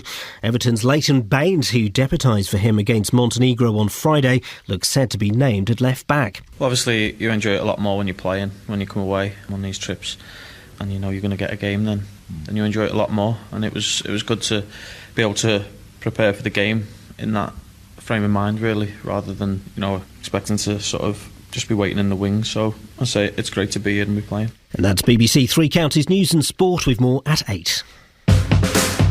Across beds, hearts and bucks. This is Iain Lee. BBC Three Counties Radio. OK, so we think we're getting somewhere on clearing up some of the confusion around St Mungo's, the homeless hostel that's closing. Or is it closing? Lynn spoke to us a few minutes ago and she says it isn't closing. Well, Craig Lewis, our reporter, has tweeted me, He says technically St Mungo's is closing as the retrospective planning permission was turned down. But what Lynn is saying is what most people think, i.e. the appeal will be successful and then it will stay open without ever closing. OK, so there is still a slight grey area around this. Now, here's a voice I never thought I'd hear on the radio again, what with me banning him for dropping a naughty word. Stephen Dunstable. Morning. You are on a yellow card.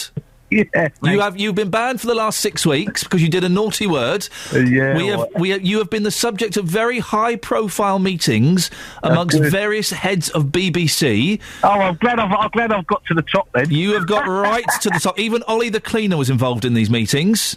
Yeah, and we have decided to give you a second chance. But watch it, sunshine. That's what I like to hear. A free democracy. Can't beat it. Yeah, that's right. Now, what do you want to say about this the homeless situation? Right. Obviously, some of these people that are drinking and taking drugs in this place have got mental issues. And obviously, why don't the government or the council put all these people into rehab and get them back to work? Try and sort them out instead of putting them into a a hostel, paying benefits every week, every year, costing us thousands.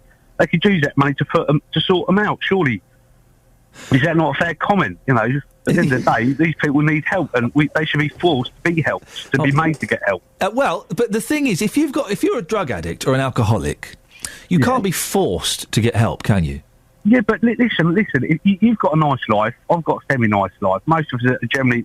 So, what is wrong with making somebody to your level of life or to near to you? What is wrong with that? Oh, it's a great thing to aspire to. Of course it is. Exactly. So sometimes you have to be told. We all have to be told. I'm sure you was told when you was in your job at the beginning. You was told what to do. You was told how to do this. So what's the difference between being told how to do your job and listen to your boss and there's somebody or the government telling these people to get into rehab, sort them out, and stop wasting their money as well. It's not just the money, it's just they are people. They need help. Yeah, of course they do, and it's very sensitive of you. But you missed the point I was making, and there are 2 points here, but let's stick with this first one.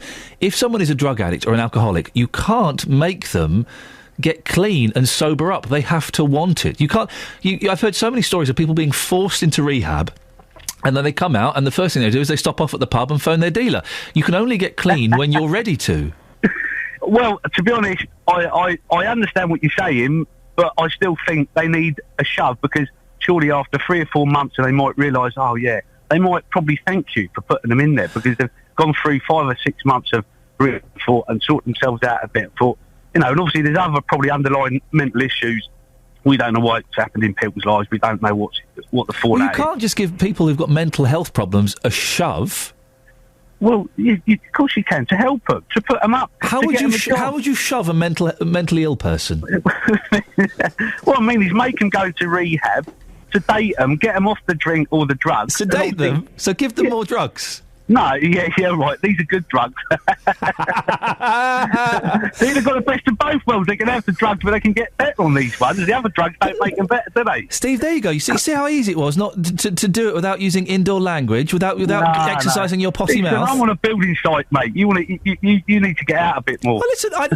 I use swear words when I need to, but just not on the radio at 7 o'clock in the morning. Yeah, well, I can't help that. I'm mentally ill myself. And the other issue is, yes, these people, don't get me wrong, I've got nothing against these people that have complained. They live in their lovely house and they've got a lovely car.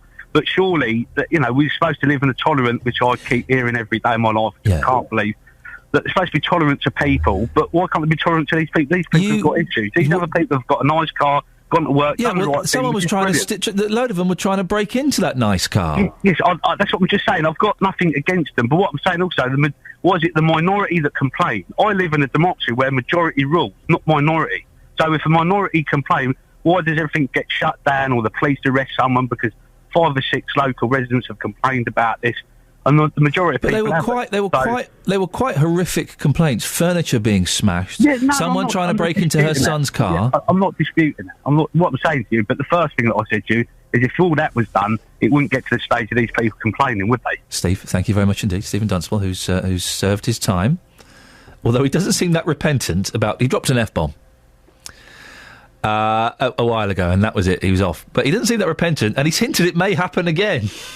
I don't know what the rules are. Then. I think that means I'm actually responsible for it if it happens. So don't. John's on the N25. Morning, John. Good morning. What have you called in for, sir?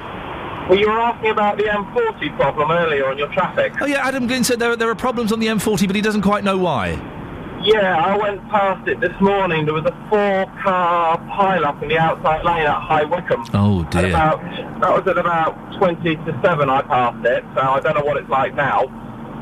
But that's why it was really bad. OK, well, where was that again, John? That was heading southbound in the outside lane at the High Wycombe junction, junction 4. And is traffic there pretty bad?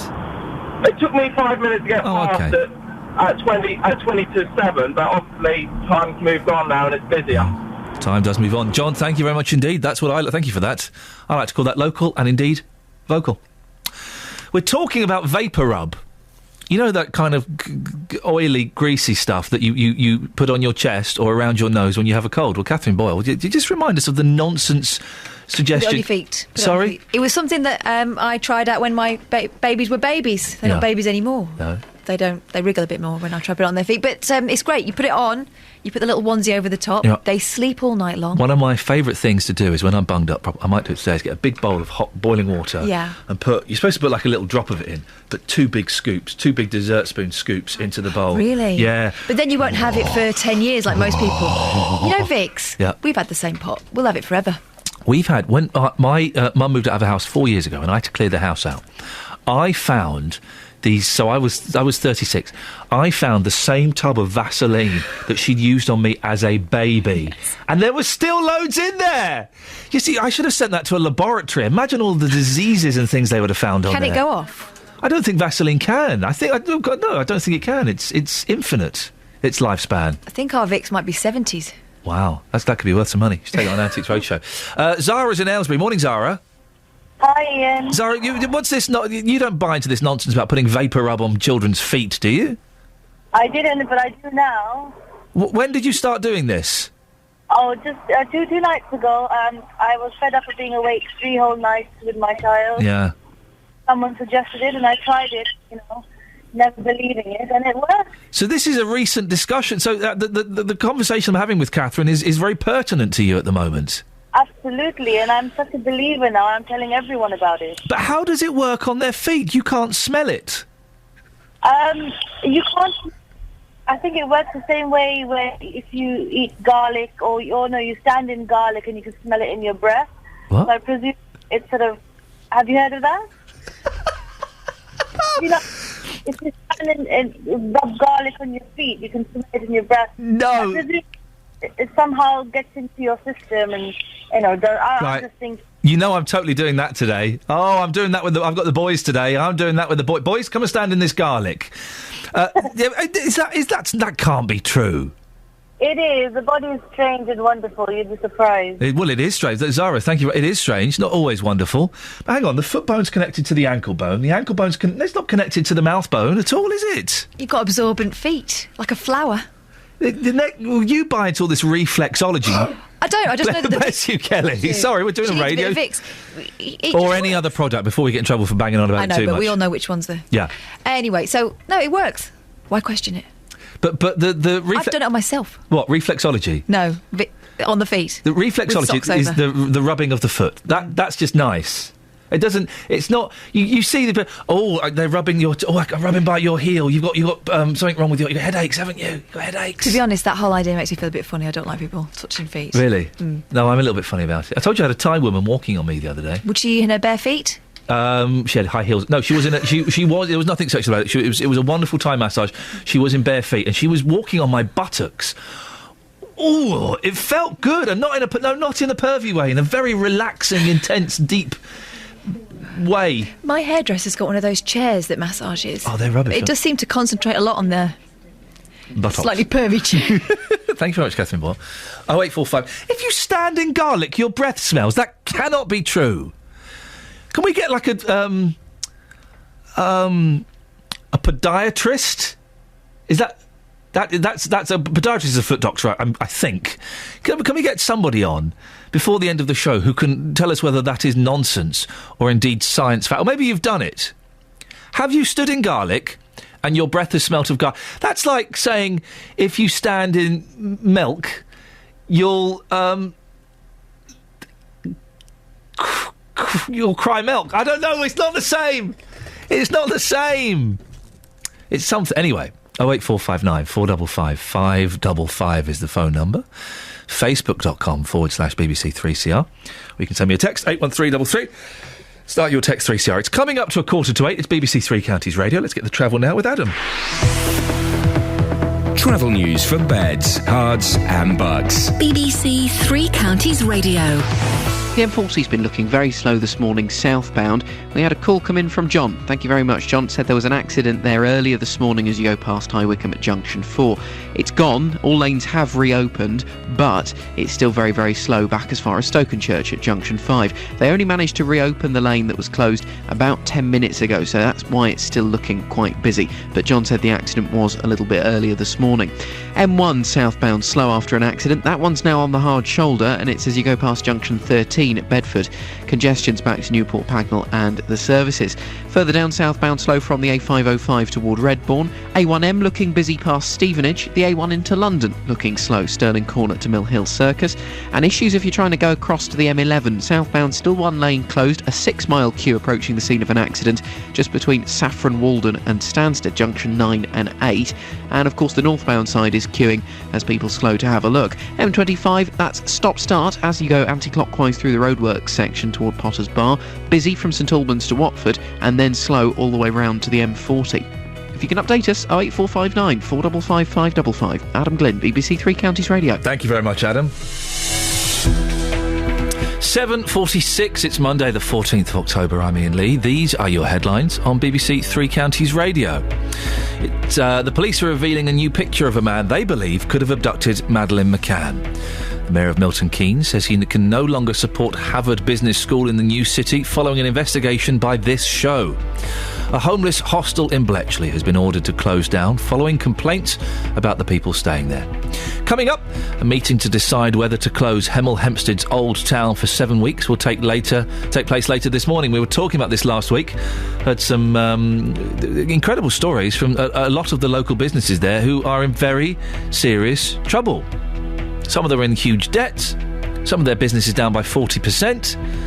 And they're worried they won't last beyond Christmas. Before that, though, let's get the weather. Here's Elizabeth Rizzini. Beds, Herts and Bucks weather. BBC Three Counties Radio. Hello, a very good morning to you. We do have some more wet weather around today, this time in the form of showers, so the rain's going to be on and off. Really coming and going those showers through the rest of the day. Some of them could be quite heavy, particularly into the afternoon. There's lots of cloud around, plenty of dry spells in between the showers, so it's not all bad news, but it will be quite cloudy. A few brighter spells emerging at times, possibly into the afternoon. A few spells of sunshine, but that in turn, of course, is going to trigger off more showers. So yes, there will be some wet weather on and off through today. Temperatures very disappointing, rather chilly, between 11 and 13 degrees Celsius as a high. That's 55 in Fahrenheit, a little bit of a breeze too at times.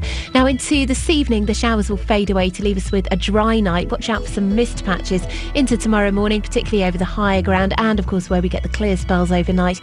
We might even see temperatures drop low enough for a touch of grass frost, so locally it's going to feel quite chilly tonight. But tomorrow, the best day of weather for the week, I suspect. We'll see lots of brightness, some sunshine, and it will stay dry too, but temperatures still on the chilly side. That's all going to change through the middle part of the week. We've got southwesterly winds back to normal by the time we get to Wednesday. We are going to see some rain tracking on this, but by the time we get to Thursday, we'll see a return to the milder conditions. A pretty nice day again. It will feel a bit warmer, and we'll see some sunshine around on Thursday as well. So the weather all up and down over the next few days or so. That's the forecast. Thank you, Elizabeth. Interesting Katie Hopkins, who's a businesswoman and a broadcaster. Isn't it annoying when you just miss the end of something? Those are the headlines. There's a full bulletin at 4. You have to turn the radio off. Or there's just so many interesting things, you don't have time to listen to them all. There's a lady here. Hello, have you got the treasure for me? That's the treasure. I lost him when I was 11 and he's certainly made a great impression on me. Then why not use BBC iPlayer Radio? She developed a cocaine habit that cost her over £120 a day. You can listen again to our programmes and even see what our presenters look like. You look like Mr. Stamper from a James Bond film. Head to bbc.co.uk/Three Counties and make BBC Three Counties Radio unmissable. Across beds, hearts and bucks. This is Iain Lee. BBC Three Counties Radio.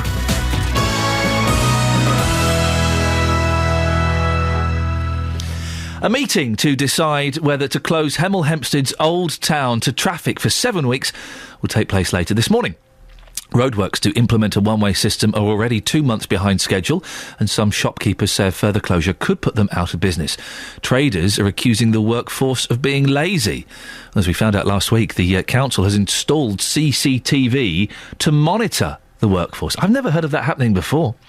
Well, last week, our reporter, Justin Dealey, spoke to Jamie Boast from the contractors Jackson Civil Engineering. Jamie, it's now 10:31. There's a man there reading a newspaper.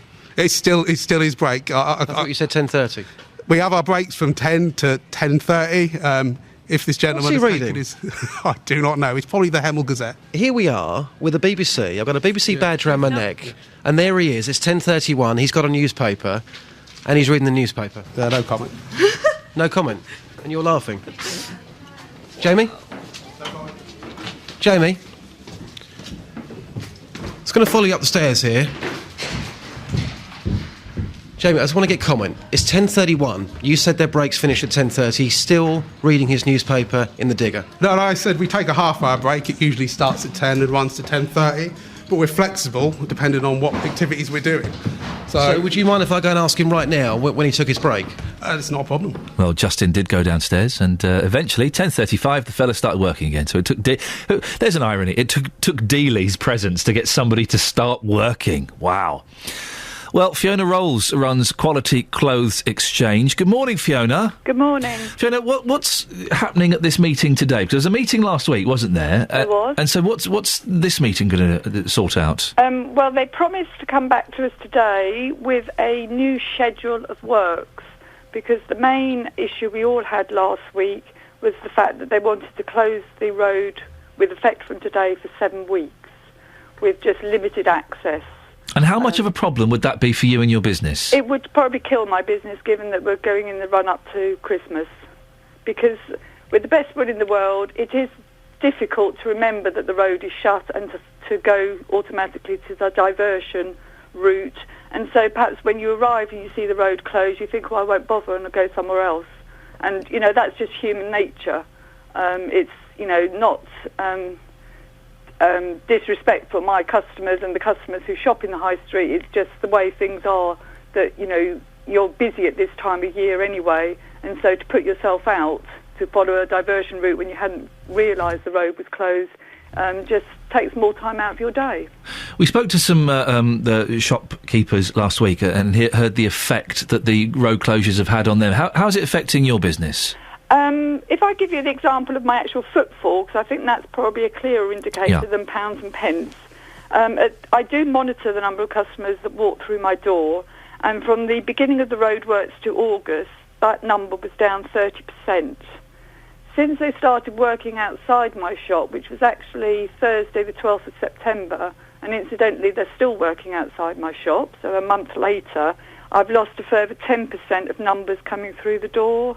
And given that probably 50 to 60% of customers purchase when they come in, you don't need to be a mathematician to work out how much money I am losing.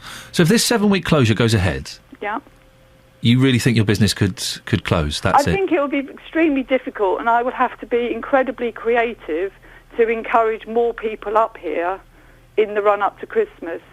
I did say right at the start of this works that they were leaving it too late by having the road works completing at the end of October, because my Christmas purchasing starts September through to probably the end of November. December's a quieter month for me.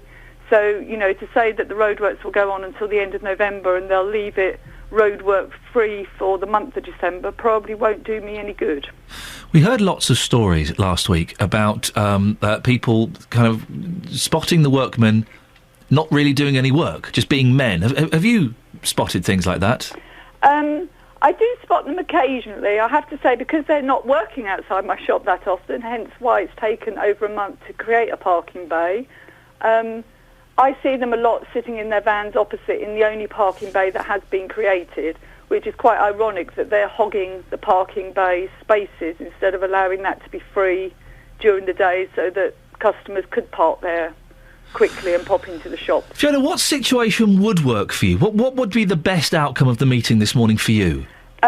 For me, and I think for the rest of the traders, is that they don't start any further works, so no more digging any other new areas, and just keep the road closures to an absolute minimum in these next 7 weeks and finish what they have done, and then they're going to have to come back in the new year and start again. Because my feeling is, I know in January I will be quieter, and I think most of the other businesses are the same. So once you get over that Christmas post-sale period, it does die down. The restaurant business dies down. The pub trade dies down. It's just an automatic thing.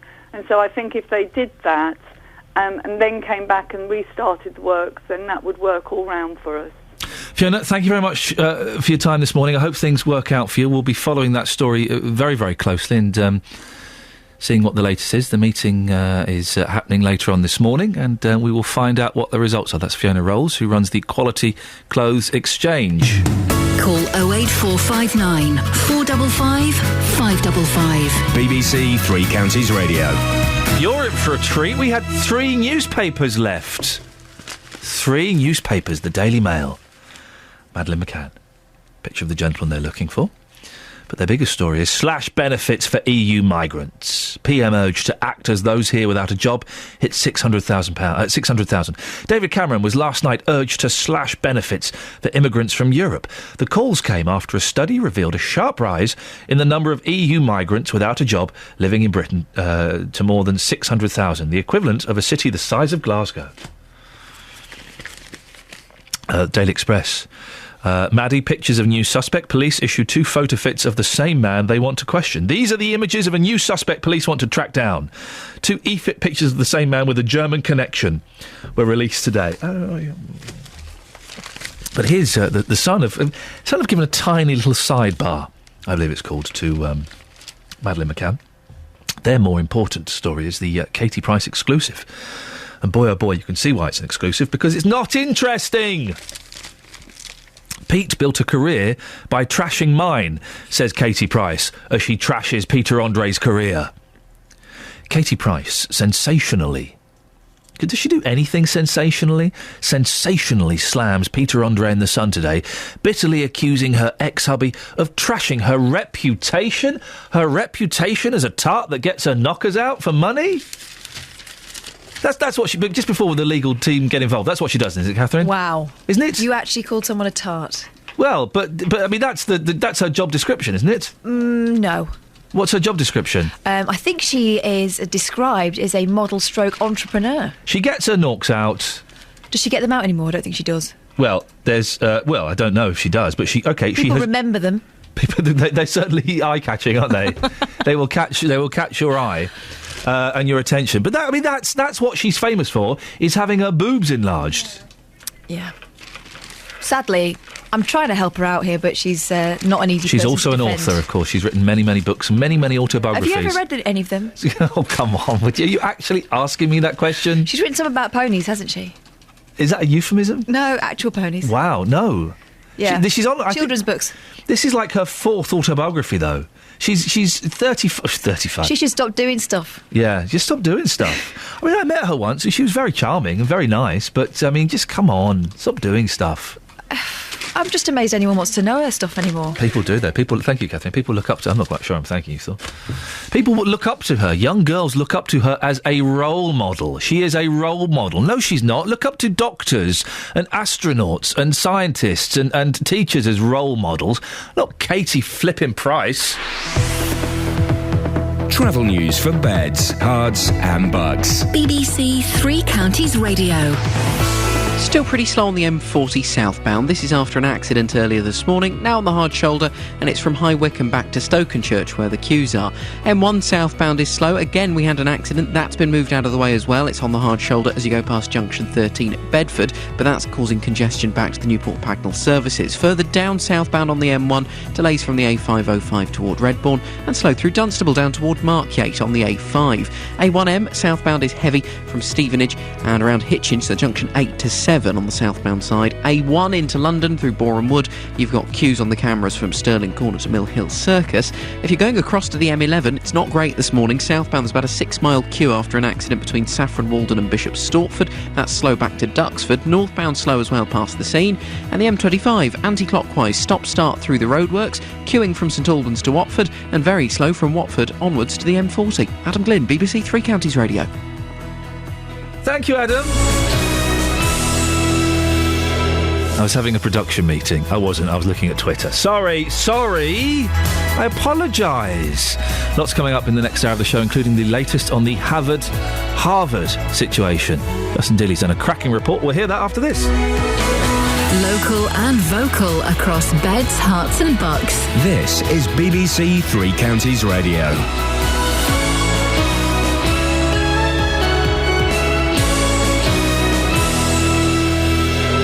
It's 8 o'clock, I'm Lee Agnew. The headlines, new pictures of Madeleine McCann suspect, the mayor cancels visit to Milton Keynes graduation, and complaints about a homeless hostel in Bletchley. BBC Three Counties Radio. Police investigating the disappearance of Madeleine McCann are asking for the public's help to identify a man they say is of vital importance to the inquiry. Madeleine was almost 4 when she vanished from her family's apartment in the Algarve in 2007. Detective Chief Inspector Andy Redwood says the man must be traced. The e-fits are clear, and I'd ask the public to look very carefully at them. And if they know who this person is, please come forward. The Mayor of Milton Keynes says he can no longer support a business school in the new city following an investigation by BBC Three Counties. Brian White was due to attend the graduation ceremony at Havard School, which is being sued by the American university Harvard. Mr White says he was advised not to go after this programme revealed claims on the college website were misleading. Well, what I did know was that they were a community group that wanted support, and as Mayor I will give support to community groups across the borough. But as I say, when your programme revealed a number of things that were happening and trading standards revealed what they were doing, it was then no longer appropriate for the Mayor to go there. A homeless hostel in Bletchley has been ordered to close down following complaints about the people staying there. Residents who live near St Mungo's in St George's Street say they're fed up with antisocial behaviour. We've been bullied out of our back garden. Our children been bullied out of the back gardens. You know, swearing, things like that, things being thrown into the garden. They get drunk and they climb on the roof of the building and they smash the place up constantly. A landmark court case opens in Spain this morning with the makers of thalidomide facing their victims for the first time. It's claimed the drug may have harmed more children than previously thought. Carl Davis from Luton was born with short arms because of the drug. He says the company behaved despicably. A couple of years ago, they issued a so-called apology, but it wasn't really. What they said was they regretted the consequences of what happened, and I bet they are because they're facing a lot of adverse publicity now. And it's about time that medical companies around the world actually, woke up, smelled the coffee, and actually lived up to their responsibilities. A lollipop man has quit his post after being reprimanded for high-fiving school children. The council told Bob Slade the job required crossing supervisors to have their full attention on the road with one hand on their lollipop and the other fully outstretched. In sport, Red Bull Sebastian Vettel is now just a whisker away from another world title. Victory in the Japanese Grand Prix means he only needs to be finished in 5th place or better in India. The weather for beds, hearts and bucks will be cloudy today with outbreaks of rain. Top temperatures around 12 degrees Celsius, 54 degrees Fahrenheit. Get the latest news and sport online at bbc.co.uk/Three Counties.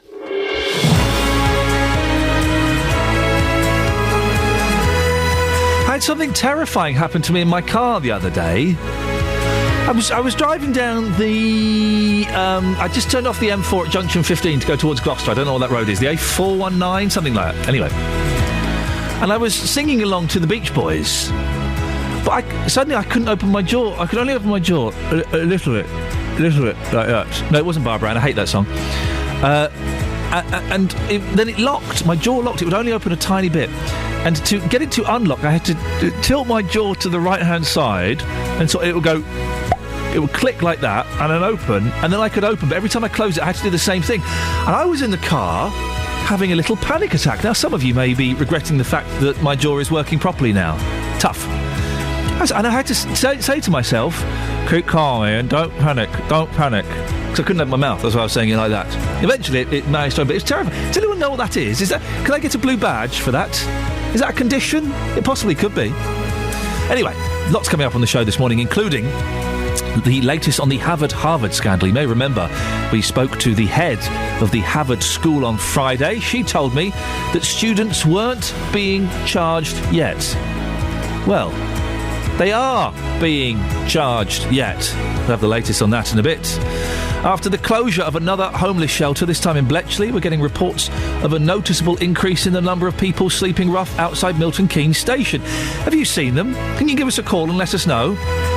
And also the battle to save the high street continues in Hemel this morning, as shopkeepers in the Old Town face yet another meeting to discuss the overrunning roadworks they say are killing trade. Facebook.com/BBC3CR. You can send me a text, 81333, start your text 3CR, and you can give me a call, 08459 455 555. Across beds, hearts and bucks. This is BBC Three Counties Radio. On the subject of the shops in Hemel, in the Old Town, that are really struggling, is Mary in Hemel. Morning, Mary. Morning, Iain. Mary, are you... Go on, sorry, go on. No, I was going to say, as I told Kelly, we live in Hemel. Yes. And after everything we heard on the radio in the week, we walked through the Old Town on our way home on Saturday, and I was horrified. Why were you horrified? Well, as you entered, if you're driving up Queensway and can turn left into the Old Town, it isn't really that apparent that you can actually get the car all the way up. There are red and white barriers the whole way up, and far more barriers than any people at all. We walked up, you have to cross the road. The pavement in places is one person wide, as is access to the shops. And I have no idea, when the workmen are working, how lorries unload, people are dropped off at the hairdressers or any of the antique shops unload stuff. How do emergency vehicles get through when you've got a digger or a JCB in front of you? It sounds a bit of a nightmare, and we are hearing that if the council don't make the right decision, several of these businesses seriously face closure, which is a terrible thing. We're trying to come up with a plan here of something that we can do that's a little bit more proactive than just talking about it. Talking about it's good because it draws attention to it, and hopefully it might encourage one or two people to pop along and spend a few quid. But we're trying to come up with an idea here, and we can't quite. We're not quite sure what to do. Whether we kind of have a day where we encourage everyone to go in and spend a £5 in one of the shops or something. I don't know. Well, I think perhaps they should have put more thought into how the work was going to be done before they started. Why dig up both sides of the street completely? Yep. Why not work on one side, get that done, do the other, or do half the high street and then the other bit? That would seem, Mary, what you're saying there is too logical and sensible. It's too sensible, Mary. Thank you very much indeed. It's too sensible to do one side of the road, then the other. Crazy idea. We are trying to come up with a proactive plan, and we don't know what it is yet. So if you've got any suggestions, then do give us a call. Now, on to the Harvard situation, which, if you missed the show on Friday, it really was a cracking interview. The Mayor of Milton Keynes has withdrawn support from a business school at the centre of a trademark infringement row following this show on Friday. Brian White was due to go to a graduation ceremony at the Milton Keynes-based Harvard School, which is being sued by the American university Harvard. But after my interview with the owner, Dr. Tina Beloveth-Powerful, which revealed police and trading standards are investigating her online claims, he pulled out. On Friday's show, Dr. Tina told me she wasn't charging her students a penny. We trained them free of charge without taking any penny from them. When I asked you what the cost was, you did say £3,500. Yes, that is, yes. So where does that money go, that £3,500? I said that is the cost, but we never charged any one of them. So you've never charged anybody? We have not charged those students that were graduating. Because have you ever charged anybody? I have not for now. Well, that was Tina talking to me on Friday. Justin Dealey went to the ceremony, didn't you, Justin? I did. Very, very interesting afternoon, Ian. Now, we were told, that, as you just heard there, that no students are paid, but you found at least one student who had paid. Yes, that is correct. I spoke to Knock just after the ceremony, and I put the question to her, how much did she pay for this course? Well, there was supposed to be 36 modules, but we didn't complete because of the time factor. You know, we had 22 modules, so I paid 220. So each module was £10. Mm-hmm. So you paid £220. You've handed that over to the school. Mm-hmm. Yes. When you were learning the course, where did you study? Study in one of the rooms in Christ the Church Cornerstone. Would you describe that as a campus? No. No, it's just a small room in a church. Yeah. Let me ask you this finally. If you paid £3,500 for this course, would you feel ripped off? Well, the thing is, people have to be honest and transparent what they're selling, you know. So by describing a campus, which is in actual fact a room inside a church, do you feel that's being transparent?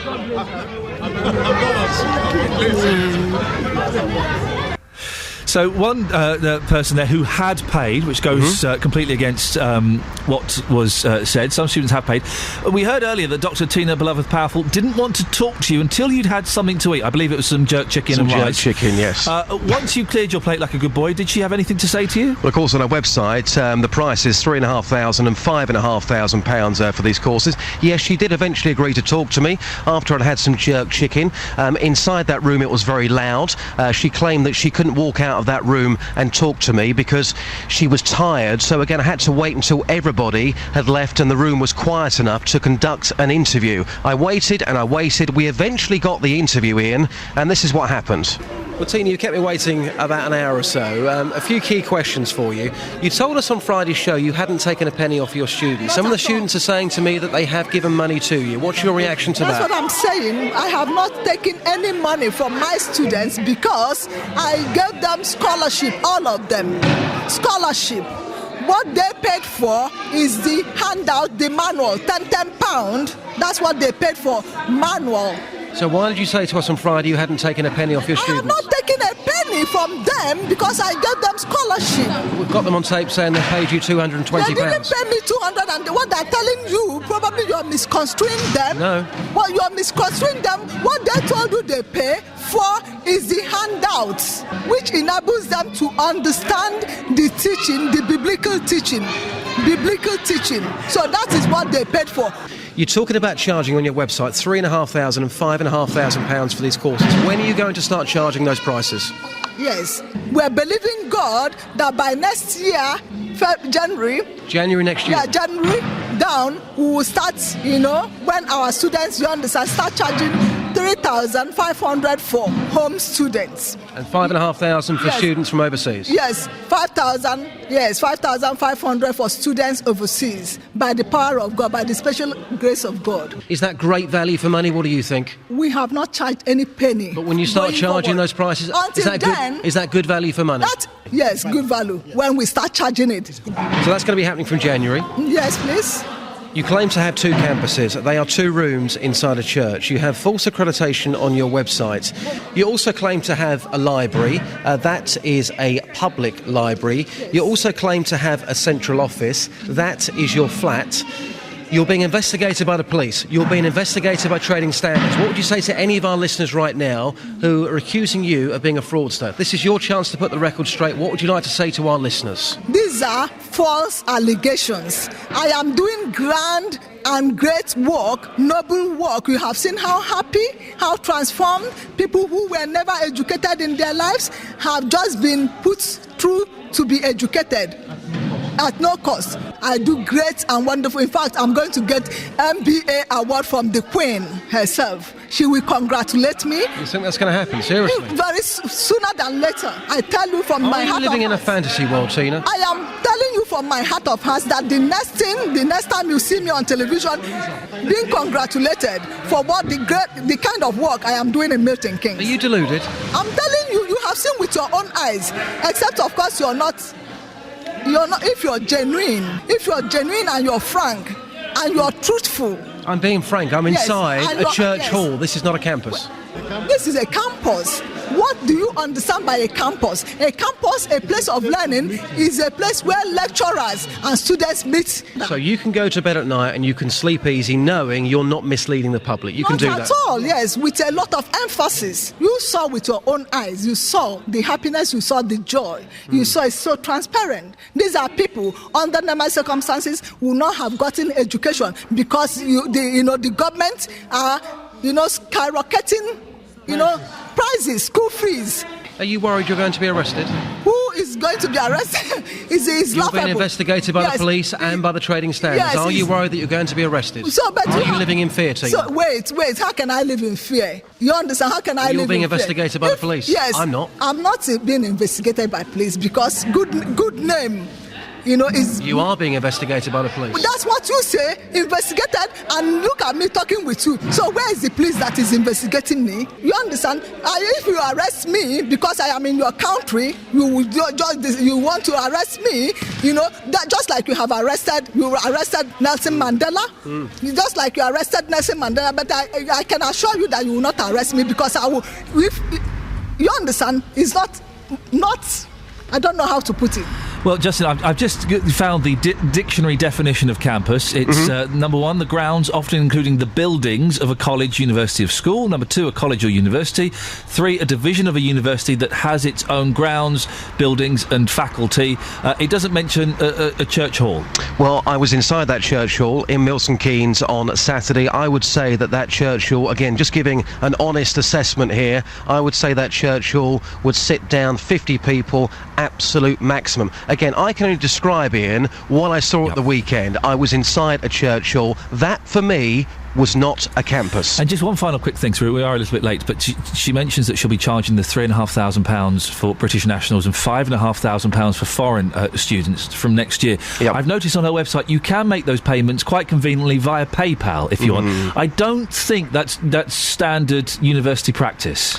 Well, again, I'm certainly not an expert in that field. That's what it says on their website. We're not quite sure. Well, certainly last week when those fees were going to be coming into play. We now know for a fact that's going to be happening from January, and she feels that those prices are great value for money. And as you heard her say as well, that she's doing so much good work locally that she will be awarded an MBE by the Queen. Justin Daly, thank you very much indeed. It's 8:16, BBC Three Counties Radio. Here's the travel now with Adam. Travel news for beds, cards and bugs. BBC Three Counties Radio. Cheers, Ian. Still looking busy on the M40 southbound after an accident earlier near High Wycombe at Junction 4. It's on the hard shoulder, but you'll still find some queues back as far as Stokenchurch at Junction 5. And the A404's looking a little bit slow coming up toward Junction 4 of the M40, so at the Handy Cross roundabout you can expect some delays there. M1 southbound busy. There was an accident near to Bedford at Junction 13. It's all off the carriageway, but still congestion back to Newport Pagnell and the services. Busy as well as you continue toward London from the A505 toward Redbourne and still on the A5 through Dunstable and Markyate. Southbound A1M is slow hitch into Stevenage. Delays into London through Boreham Wood with queues on the A1 from Stirling Corner to Mill Hill Circus. If you're going across to the M11, there's still one lane closed southbound, a 6-mile queue approaching an accident between Saffron Walden and Bishop Stortford.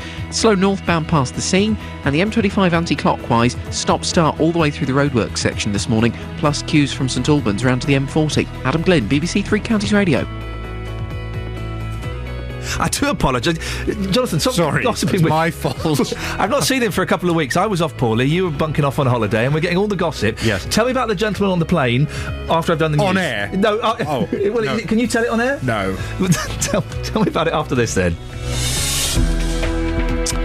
It's 8:18. It's Monday, the 14th of October. I'm Iain Lee. These are your headlines on BBC Three Counties Radio.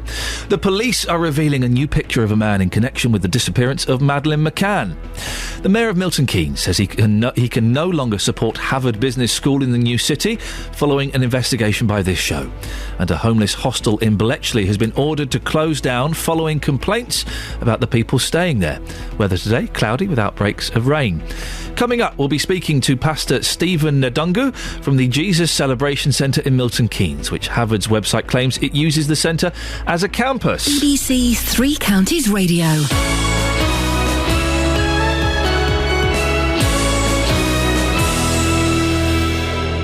Roberto Perrone on BBC Three Counties Radio. If you're at home, sit back, because this is going to be very, very interesting. You've got the selfie, the legsy, the bumsy. You're going to start that trend. Roberto Perrone. We seem to be heading headlong into war again. We're very keen to stop this from happening. We don't know where this might lead. The lie that took us into the Iraq War could become a shocking truth in this one. Roberto Perrone. Weekdays from 3 on BBC Three Counties Radio. We were so busy talking about something else, we didn't get to hear about the men on your aeroplane that infected you. Oh, they were awful. Really? I got on the plane last Saturday, and these men got on. They were going off to play golf in the south of Spain. There's nothing wrong with that. I don't know what's worse, men going off to play golf or men going off on a stag. Oh, they were awful, though. Yeah. They were awful men. And one of them was making the most disgusting noises sitting behind me, and I could feel myself being infected. Clearing his throat and things. Oh, I can't even go into the noises he was making. I've never heard a human being make noises like it. It was disgusting. Wow. And I could feel it coming through the seat. The germs. And I'm putting my jumper over my mouth. I'm thinking, I've got to try and protect myself. Yeah. Of course, 2 days into the holiday, get a stinking cold, don't I? Yeah, of course you do. If you want to get ill, go and sit on an aeroplane for a few hours, because that's it. It's all passed around. You're breathing it. You're basically licking somebody else's lungs. Oh. Do you ever? We have a guest on the show, pops up occasionally, who makes. I won't give any more details, but makes those noises whilst on the phone line. Really? Yeah. I'm going to write down the name of that person. Oh, no, my pen has stopped working. Have you got a pen on you? I haven't got a pen, no. I'll find a pen. On this, right. You tell me what's coming up on your show and I'll write it down. And then you'll write it down, OK. Yeah. Coming up on this morning's Big Phone-In, should it be made easier to hunt and kill foxes? MPs say farmers should be able to use a pack of dogs when they hunt and kill foxes. Currently, sports hunting's banned, and farmers protecting their chickens and lambs, they're only allowed to use 2 dogs to flush foxes out of their den. However, a new report has shown that a pack of dogs will track a fox much more quickly than 2 alone, which may make the hunt easier and more humane. This morning from 9, I want your views on this. Should it be made easier to hunt and kill foxes? Here's my number, 08459 455 555. I want your views from 9 this morning on the Big Phone-In. That's the person, I'm not saying if it's a man or a woman, that's the person who clears their throat. Quite a lot on the air. I'm now showing it to my production team. Really? Yeah, all the time, and it's just, you just think, at least cover the phone up when you're doing it, you know. You don't need to do that. Perhaps he was going off to play golf in Marbella. Call 08459 455 555. BBC Three Counties Radio. JVS is back today from 9 o'clock, and it's boy oh boy have we missed him. It's good to have him back. Now we are talking about the Havard School. If you missed the interview on Friday with Dr. Tina Beloved Powerful, very rarely do I listen, I'm happy to sell my wares and say download my podcast. It's very rarely do I say this content is actually really good. It's a 30-minute interview that is wonderful. The whole interview is in the podcast. Go and download it. She runs the Havard School in Milton Keynes that we discovered on Friday is being investigated by the police and trading standards. Well, I'm joined now by Pastor Stephen Ndungu, who is from the Jesus Celebration Centre in Milton Keynes, which Havard's website claims it uses as a campus. Good morning, Pastor. Good morning, sir. Is the Jesus Celebration Centre a campus for Havard School as it claims on its website? No. We only found out when we got a phone call, actually, from you guys, from somebody called, I think, Greg. It's, I think, somebody from Craig, Three yes. Counties. Greg, I think, Greg, if I can remember. It was Craig, right? yes. Yes. He rang us, and that's when we found out. We didn't even know they were using our addresses. Has Havard ever done business with the Jesus Celebration Centre?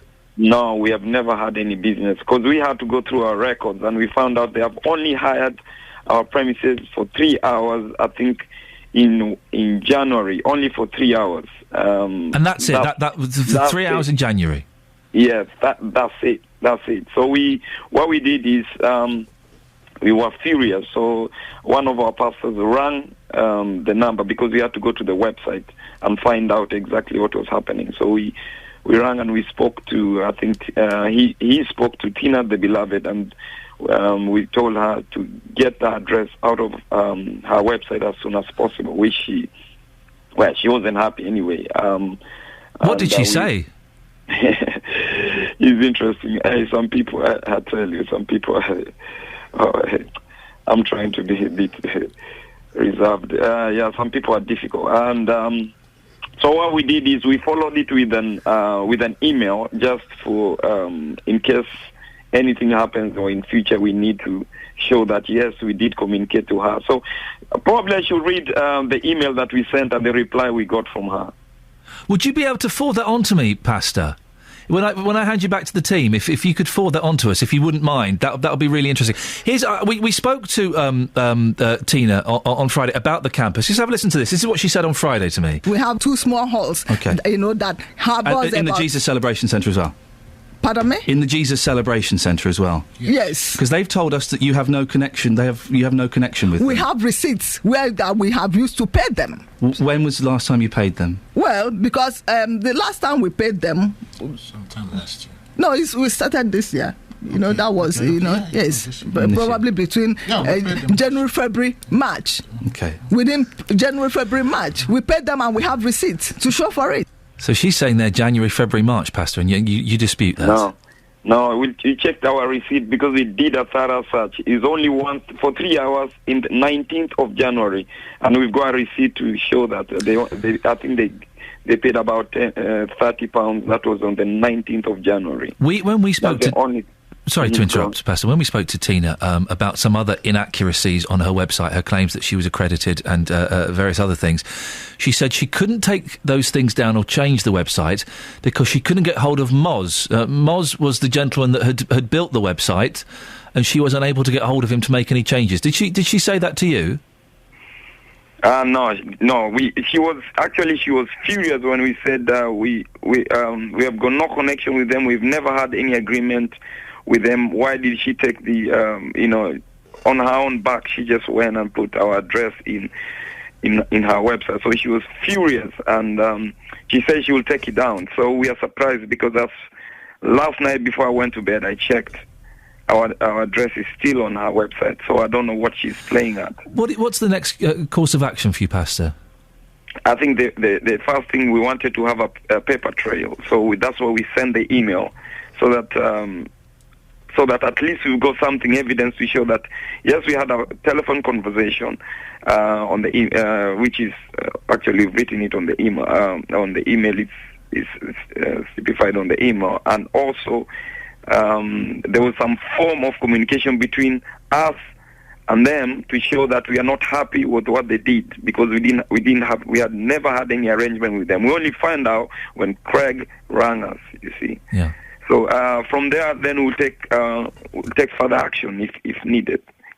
Because all we need is for her to take our address out of there, because that's very wrong. So all you want her to do is take the address off the website, and you'll be happy to put a full stop on the story. Yeah. Because to be honest with you, we don't want to go further than this. But if she doesn't comply with that, then we'll have to go further, because we don't want anything to do with this organization. We never knew anything about it until we got a phone call. And what do you mean by going further? Would you go to the police? Would you take legal action? Yeah, we'll have to look for which is the best thing to do. Maybe if it's legal, we'll have to go legal. Pastor Stephen Ndungu, I appreciate your time this morning. I'm just going to hand you back to my production team, and if you are happy to send those emails, that email conversation to us, we would certainly love to have a look at that. That's Pastor Stephen Ndungu from the Jesus Celebration Centre, which the Harvard website claims is part of the campus. And the pastor there saying, no, they've only rented it for 3 hours on January the 19th. Strange. I'm struggling to get my head around I'm struggling to get my head around what Dr. Tina Beloved Powerful is doing here. I can't quite work out what the trick is, if there is indeed a trick. It's very mysterious, isn't it? 08459 455 555. We'll be following this story very, very closely. It's an exclusive to BBC Three Counties Radio, an exclusive to this show, indeed. Right, let's get the travel news now. Here's Adam Glynn. Travel news for beds, cards and bugs. BBC Three Counties Radio. Busy on the M40, still slow after the accident earlier near High Wycombe. Congestion back to Stokenchurch. All lanes are open, though. You'll find it slow on the A404 approaching High Wycombe this morning as well. I'd say both ways. It is looking a little bit slow coming up from Marlow as well as down from High Wycombe towards the M40. M1 southbound slow after an accident on the hard shoulder. It's past junction 13 at Bedford. Slow, though, back to Newport Pagnell and the services. Southbound further, you'll find some delays from the A505 toward Redbourne. It's a bit patchy through there. Slow-moving bits as you make your way toward London. A1M, now that's busy on the southbound side as you go from Hitchin to Stevenage, junction 8 to 7. Into London on the A1, you'll find the usual queues through Borehamwood. Quite busy Stirling Corner to Mill Hill Circus. M11, if you're going across to the motorway there, that is still very busy southbound. One lane remains closed. A 6-mile queue after an accident between Saffron Walden and Bishop Stortford, junctions 9 and 8. The northbound side not too bad now past the scene, having been queuing for quite a while this morning. Things on the trains and tubes are actually running really well today. First time I've mentioned them all day. Adam Glynn, BBC Three Counties Radio. Across beds, hearts and bugs. This is BBC Three Counties Radio.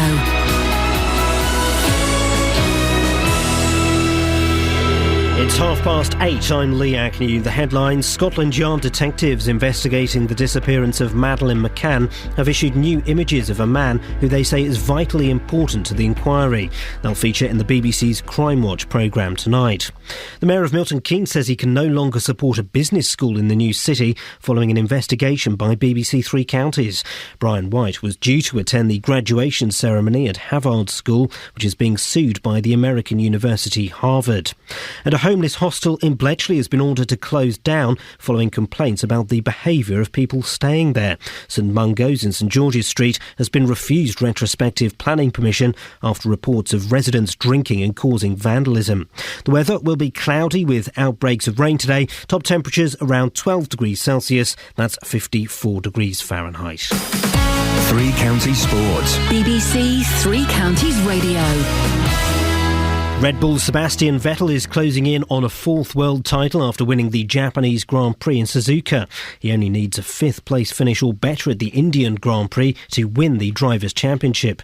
But team principal Christian Horner claims Vettel isn't getting the credit he deserves for the way he's driving this season. I don't think so. I think in time he will, but it's very easy to think, oh, it's Sebastian Vettel, he's just won another race. But, he's going up against probably one of the strongest eras ever in the sport, against a really tough teammate, and he's driving sublimely, and it's great to witness, it's great to see. The Luton Town striker Andre Gray says his hat-trick at the weekend shows he's back on top form.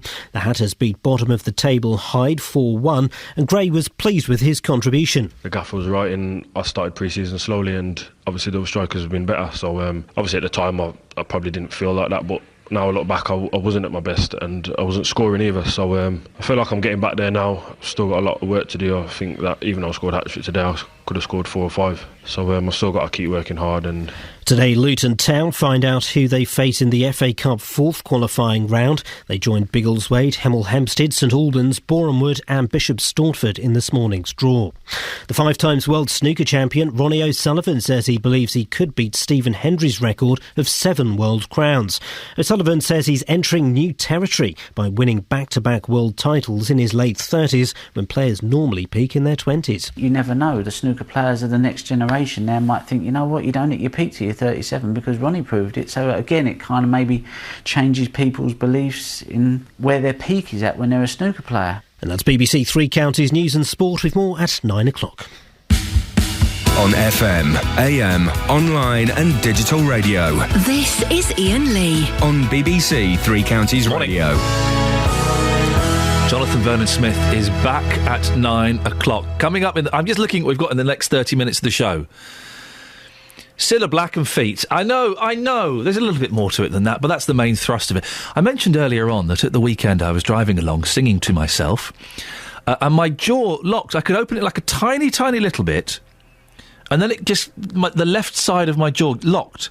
And to open my mouth further, I had to click my jaw and then it would open further. But then when I closed my mouth, it was back in the same thing. It was quite panic-inducing. It was quite panic. All right, Catherine, for goodness sakes, all right. Sorry? Yeah, not so clever now, are you? So, pulling faces at my lack of a grasp on the English language. How dare you? Now, look, Wendy's texted in from North Marston. Iain, my jaw locked as a kid. I never found out the reason why. I even went to the doctor. I'd like to know why too. Well, can someone tell us why? Is this a common thing? It was panic-inducing. I was worried. No, it wasn't that, Kelly. Kelly just typed something on the screen. It wasn't that caused it. No, although I did at the weekend. I had a straight banana. Completely straight. I couldn't eat it. I could not eat it because I was with my friends Simon and former producer Tara. It was a completely straight banana. I've never seen anything like it at all. And every time I took... It was in, halfway through it, I said, you know what, I can't finish this off, and I put it down. Mandy in Luton has texted in, Iain, I don't know Hemel Old Town, but isn't there a council-run car park which could be offered free to shoppers while the work is being carried out? Take a leaf out of Bedford's book. Well, we'll speak more about Hemel. The meeting is happening today, so I'm sure Roberto will cover it on his show this afternoon. But we'll also follow it up tomorrow. There's more we can do to help the shops there, but I don't quite know what. If you've got any suggestions on what we can practically do to help those shops... we don't want to see small independent businesses going out of business. Of course we don't. What, they'll be replaced by a Costa, a Starbucks and an other coffee shop. We want to keep those small independent businesses going, but what can we do? 08459 455 555. You can email me as well if you've got any suggestions. ian.lee@bbc.co.uk. Local and vocal. What can we do to help those small independent shops in Hemel Old Town? There's got to be something. You've put on your headphones that mean you want to talk to me. Why? No, it's just that we can't just sit there and watch them go down the pan. You've got a plan where we have a day where everyone sort of goes and spends a fiver. Spend a fiver on the high street. No, I'm happy to do that. And take a picture of what you bought. Yeah, I'm happy to do that. And go viral. Yeah. I'm happy to do that. I'm keen to go to this music shop and have a look around there. But that would mean rallying our listeners together, and that they're not always very rallyable. You think it might be me, you, and £10? And however willing that we are with that £10, that ain't going to save a shop. There's something. We're on the cusp of coming up with an idea. Keep thinking. Okay, I'll try. Okay, I know you've done all your thinking for this week, but never mind. If you've got a suggestion, ian.lee@bbc.co.uk. Now, a homeless hostel in Bletchley has been ordered to close following complaints about the behaviour of people staying there. 8 months after homeless charity Shelter withdrew from Milton Keynes, St Mungo's in St George's Street has been refused retrospective planning permission in the wake of residents' reports of drinking, vandalism and antisocial behaviour. Meanwhile, a BBC investigation last month found out that the council was housing 60 families in B&B accommodation beyond the legal time limit. Well, I'm joined now by Edith Bald, Milton Keynes Council Member for Housing. Good morning, Edith. Good morning. Why is this hostel closing? Well, it was actually registered as a children's home for planning purposes, but it's no longer a children's home. It's a home for young adults of 16 to 21-year-olds, and that requires a different planning permission. So the application went to the Council's Development Control Committee on the 3rd of October, and it was turned down. It was a marginal decision carried by the Chair's vote, and the key reason for it being turned down was concerns from local residents supported by the Parish Council about antisocial behaviour and fear of crime. Now, the young people in this home have come from very difficult backgrounds, but recent legislation does require the Council to house them in supported accommodation. The Council commissioned a specialist housing provider in July 12, and one of the locations for these people is St George's Road. It does appear to me from the submission made at the committee that the supervision at the home has fallen short of what I certainly would expect, and that residents are feeling threatened, which is not acceptable. So the planning committee voted with their feet. It's a democratic process, and the application was turned down. It's going to appeal, isn't it? And we've spoken to people this morning who believe that the appeal will be successful and it will stay open. Well, we haven't actually decided whether to go to appeal the decision. Maybe a better alternative is to work with the St Mungos, the local residents and the parish council on the issues that were presented to the committee to see if there is a way forward. We have to find a solution, if there is one, that would be local residents would feel comfortable with. So you would like to see that centre stay open? Only if the supervision is improved. We cannot have local residents being, Well, we've heard of people being threatened. We've heard of people shouting abuse. We've heard of a group of people trying to break into someone's car. People banging on windows, making noise at all hours of the night. It's not great, is it, for local residents? No, it's not great. But I think some of those reports do date from a time before St Mungo's were in charge. Not all of them. The lady we spoke to, Lynn, that she was telling us stories from when it was St Mungo's, when the recent administration was in control. Yeah. Well, clearly there are issues, and I absolutely accept that. But what I'd like to try and explore first is whether or not there's a management plan that could be put together with the local residents and the parish council that could address their issues. How is a management plan going to stop young homeless people from trying to steal a car? It could be difficult, which is why I'm saying there might not be a solution in terms of a management plan, but I think we've got 8 young people in there for whom the council has a statutory duty to house. So we also have a duty to see whether or not we can work with the local residents to find a solution.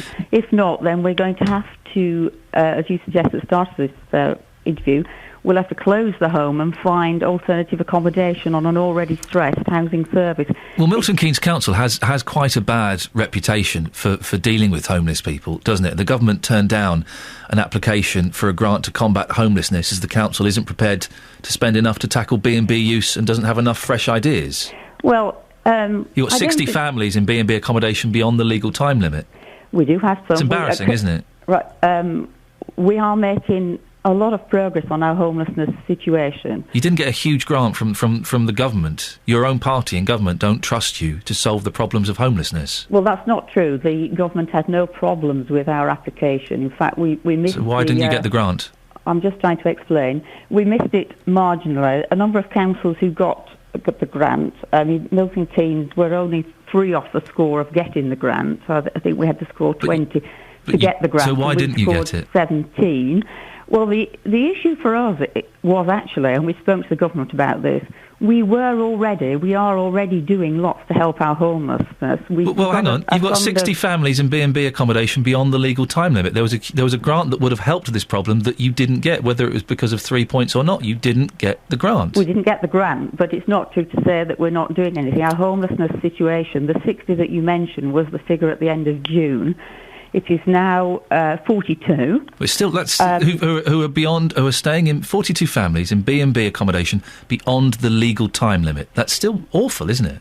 Well, it's not a situation that I'm complacent about. I'm trying to do something about it. What are you doing about it?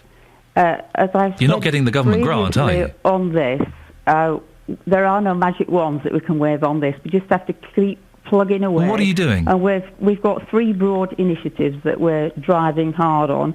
The first one is that we're working with the private sector to try and increase the housing supply by providing incentives to the private sector in terms of rent guarantees.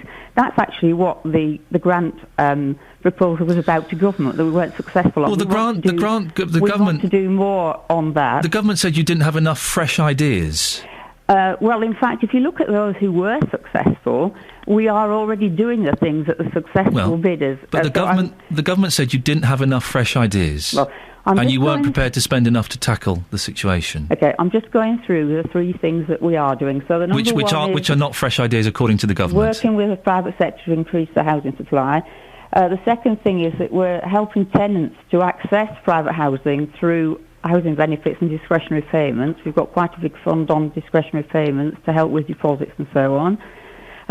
But we have to persuade tenants to take up the private option. Historically, tenants would rather be in council accommodation than go to the private sector. So without incentives, it's a difficult thing to persuade. Edith, let me just put again to you, sorry, what the government turned down the application from your council for a grant to combat homelessness because the council isn't prepared to spend enough to tackle the B&B usage and doesn't have enough fresh ideas. How do you respond to that? Quite simply. I don't agree with your statement in that the council's put in nearly £2 million worth of discretionary funds in, funded by taxpayers to address the homelessness position. That is a considerable amount of money. I think if you were to ask taxpayers whether that is a considerable amount of money, I think every single one of them then would say that is a large investment. Why didn't you get the grant? Well, because homelessness is a big issue across the whole of the country. But other councils got the grant. Choices have to be made, and in this instance, the government decided that there were other areas who were doing less than Milton Keynes who deserved the grant more. That's not to say we won't be putting in for another grant. So you didn't get... take up every opportunity. Just to clarify the 2 points. You didn't get refused the grant because you're not prepared to spend enough? No, I don't believe so. We're already spending and you a lot. Didn't, so we're spending nearly £2 million in discretionary funds. The government didn't say to you as part of the rejection, you're not prepared to spend enough? I don't believe so. OK. And the government didn't say to you that you don't have enough fresh ideas? Well, one of the scores that was applied was about innovation, and we scored 1 out of 5 on innovation. I think so. You didn't have fresh ideas? Well, as I have said several times, we do have fresh ideas. But you scored 1 on innovation? We're ahead of the game in many respects. Well, but you scored 1 on innovation? Well, I can't explain why it was only 1. But maybe I could, but perhaps you're not being innovative enough. Well, if anybody's got any other ideas, we're pleased to listen. It would appear that lots of other councils have got good ideas because they are being innovative enough. They would have scored more than 1 on innovation, wouldn't they? So maybe it's just you should perhaps talk to some of the councils that were successful in their bid and see what they did differently. Oh, I can assure you we always talk to other councils. Excellent. If there were magic wands that we could wave, we would have waved them by now. We are improving on our homelessness situation. The trend is down. We've gone from 60 down to 42 since June in terms of those in accommodation for greater than 6 weeks. We had 93 in B&B at the start of the year. When were now those... at 78, and we have a target which we will meet to be down at 40 by the year end. And I'm hang on a second. So when will the 42 people, 42 families that are living in B&B, when will that be down to 0? Living in B&B beyond the legal limit, when will that be down to 0? When I've got enough supply to get them there, with another 3 coming out this week, overall B&B, as I said, should be 40 by the year end. Ideally, I don't want any families in B&B greater than 6 weeks and because of the hardship it causes. The people that are sleeping rough at Milton Keynes train station, what would you say to them about how you're tackling the problem? Well, it is places like St Mungo's that we're just talking about that provide homes for... Well, it's all different ages, isn't it, at the train station? It's young people and older people as well. Mainly young people, actually, but... Yeah, And so your message to them, that the people sleeping at Milton Keynes Station would be? We will work with them to find them places to stay. Elizabeth, thank you very much indeed. Edith, sorry, I do apologise. Edith Bald, Milton Keynes Council Member for Housing. 8:46, here's the Travel with Adam. Travel news for beds, cards and bugs. BBC Three Counties Radio. M40 southbound still slow after the accident earlier at High Wycombe. The M1, the accident has now gone past Bedford. It was on the hard shoulder for a while. Still a little slow past there, though. A1M a little busy past Stevenage. A1 into London slow through Boreham Wood. And, of course, if you're going across to the M11 southbound, there's a 6-mile queue. This was an accident between Saffron Walden and Bishop Stortford. Adam Glynn, BBC Three Counties Radio. Thank you very much.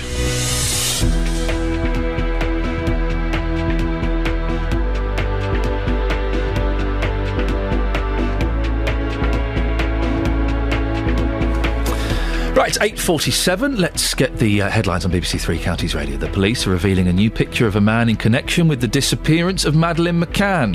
The mayor of Milton Keynes says he can no longer support Harvard Business School in the new city, following an investigation by this show. A homeless hostel in Bletchley has been ordered to close down following a complaint about people staying there. Coming up, well, we've got a lot to cram in the last 12 minutes. Let's see what we can do. Here's the weather with Elizabeth. Beds, hearts and bucks weather. BBC Three Counties Radio. Some showers around today, some of them quite heavy, particularly into the afternoon, but lots of dry weather around too. Always quite cloudy, a bit of brightness developing here and there as we head into the afternoon in particular, perhaps even some rays of sunshine. But temperatures on the chilly side between 11, perhaps as high as 13 degrees, 55 in Fahrenheit. Overnight tonight it's going to be dry, it will be locally quite chilly, some mist and fog patches forming perhaps into tomorrow morning too, lows of around 6 or 7 degrees Celsius. After the mist clears, tomorrow is going to be a pretty nice day. It will be dry and bright. Temperatures again up to around 13 degrees. By the time we get to Wednesday, it's rain on the menu again. That's the forecast. Thank you very much. If you've got a problem with a company, a council or an organisation... They were really, really unhelpful. They laughed at me. The JVS show fights for your rights and tackles your consumer problems. We have been back 11 visits, each time because of the problems my husband's been having. Since the beginning of June, I've had no schedule freezer. If you need our help, email jvsshow@bbc.co.uk. Gentleman then agreed to refund me my money. As of yet, he's resold the vehicle and still no refund. The JVS show, weekdays from 9, BBC Three Counties Radio. Now, we've been talking about the old High Street in Hemel. Works are going on. There's a meeting today to decide what's going to happen. And it's a very important meeting because it affects lots of small independent businesses. And if it doesn't go well this morning, those businesses could actually close. We spoke to a gentleman last week whose takings are down 40% in the last few weeks. He's got 25 grand's worth of stock that he's not paid for.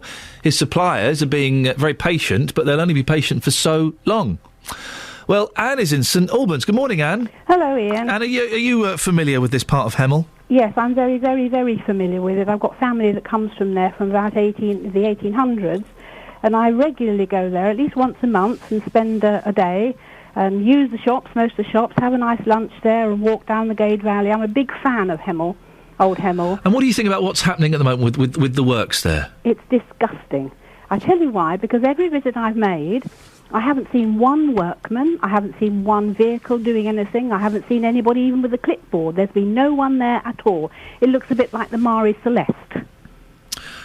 And, well, this is the kind of accusation we've heard about people not doing necessarily the work that should be done. It is sad, isn't it, that these businesses really are in a very, very dangerous situation. In what should be, we're coming up to what should be the busiest time of the year, they might not take any money at all. Well, Old Hemel, if you talk to people who don't come from there, it's quite a niche destination because it's unique. It's not like Old Hatfield, which is really a backwater now. Old Hemel has always worked hard at being bustling and thriving.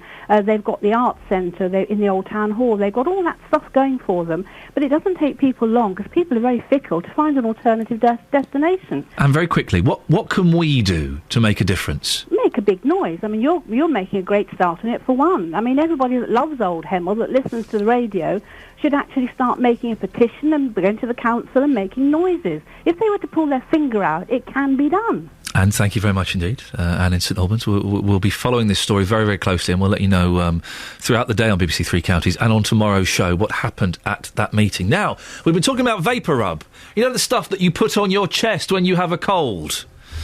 It's lurking at the back of everybody's cupboard. It would seem some of us, we're freestyling when it comes to application. Producer Catherine Boyle swears by putting it on her children's feet. No. Well, there are other weirdos out there that also do the same thing. Well, someone who I'm sure would never stray from the directions on the label is consultant podiatrist at the Thames Valley Spire Hospital in Buckinghamshire. It's Mike O'Neill. Good morning, Mike. Good morning, Ian. How are you? I'm confused, Mike. I'm confused. Vapor rub on the feet? I'm a little bit confused as well. It is something that certainly mentholator rubs were very much used during the sort of First World War and things like that in the trenches. And people would actually rub it both on the chest, and when they had sort of really cold feet and things, they would actually rub it into the feet. And you know, that's a sort of time when it has been used. So there is sort of old background, wives' tale history of it being used like that. It has been used probably in more recent times for people who've got chilblains. Because a lot of the chilblain medications actually have sort of mentholated type preparations within it. So in theory, right, part of constituents of those vapor rubs could be used for chilblains. However, there are better products out there for that. But it could be used, but there are complications because if you get it between your toes, you've got athlete's foot, you've got bits of sort of open skin and things like that. It's not going to be very pleasant putting vapor rub between your toes. That's going to be quite Someone has suggested on Facebook putting it on an ingrowing toenail. a very brave person. That's all I Is it going to smart a little bit? I think it's going to smart quite a lot as well. Wow. I can see what they're talking about. Anything that's got infections with, you should really actually get some professional help. Yes. And I think to try and treat something like that at home with a vapor rub-type preparation might be a little bit foolish. Final thing, Mike, and I'm sorry we've not got much time. We'll get you on another day and we'll spend a bit more time, because I find this fascinating. We've had several people suggesting that if you stand in garlic, your breath will smell of garlic. That's nonsense, isn't it? I've never quite heard of that before, but I do know. I don't know about your breath smelling of garlic, but certainly if you do touch garlic, it may well be absorbed by the actual tissues. I don't know the answer to that. Maybe we can look into it and find if garlic is actually absorbed through the skin. And it could be. Mike, we need to do an experiment. Listen, I'm going to hand you back to Catherine Boyle. We're going to arrange a time and a date, and we're going to do an experiment with you, if that's okay, and garlic and feet. Would you mind? Well, certainly yeah, why not? Don't nobody's going to want to come near me, I guarantee you. If I'm going to stink of garlic, I'm going to have no patience for the rest of that week. Well, we'll give you an easy week. Mike, thank you very much. Speak to my producer and we'll sort something out. That's Mike O'Neill, who's an excellent sport. He's from he's the consultant podiatrist at Thames Valley Spire Hospital. I did put him a little bit on the spot there. If he wants to decline off-air, then he's allowed to. I won't think any less of him. I did kind of throw that at him slightly. Now, Priscilla White. Who's Priscilla White? Who's Priscilla White, Justin Dealey? Cilla Black. Cilla Black? Yes, she shortened the first name, she did the opposite of the last name, and she became a showbiz superstar, celebrating 50 years in showbiz. She's had songs written by Paul McCartney. She used to hang out with the Beatles. She was the that worked in the Cavern Club as the what do you call it when some people give you your coats and you hang them up for them? Would that cloakroom? Be cloakroom That's assistant. She worked in the cloakroom. Now, you're a big fan of Cilla Black. When we mentioned her name today, you got very excited, didn't you? She's local and vocal. She lives in Denham. Yep. Jess Conrad describes Denham in Bucks as the Hollywood of England. Wowzers. So she's local. Wowzers. Now, we asked you to go out this morning and speak to the people of the three counties to see if they love Cilla, who is a national treasure, I think, to see if people love her as much as we do. What did they have to say for themselves? Well, you gave me a mission. You said simply go out there with a microphone, mention the name Cilla Black and see what happens next. Iain, I have done that just for you. Here's what happened. Cilla Black. Yep. Blind date. Anything else? Surprise, surprise. Do we need to see more Cilla Black on our TV? Yes. Yeah. Surprise, surprise. Cilla... no, don't like her. You don't like her? Don't wash your mouth out with soap and water. Thank you very much. Dennis, how are you today? All right. Great stuff. Dennis, you met Cilla Black years ago. Tell us what happened.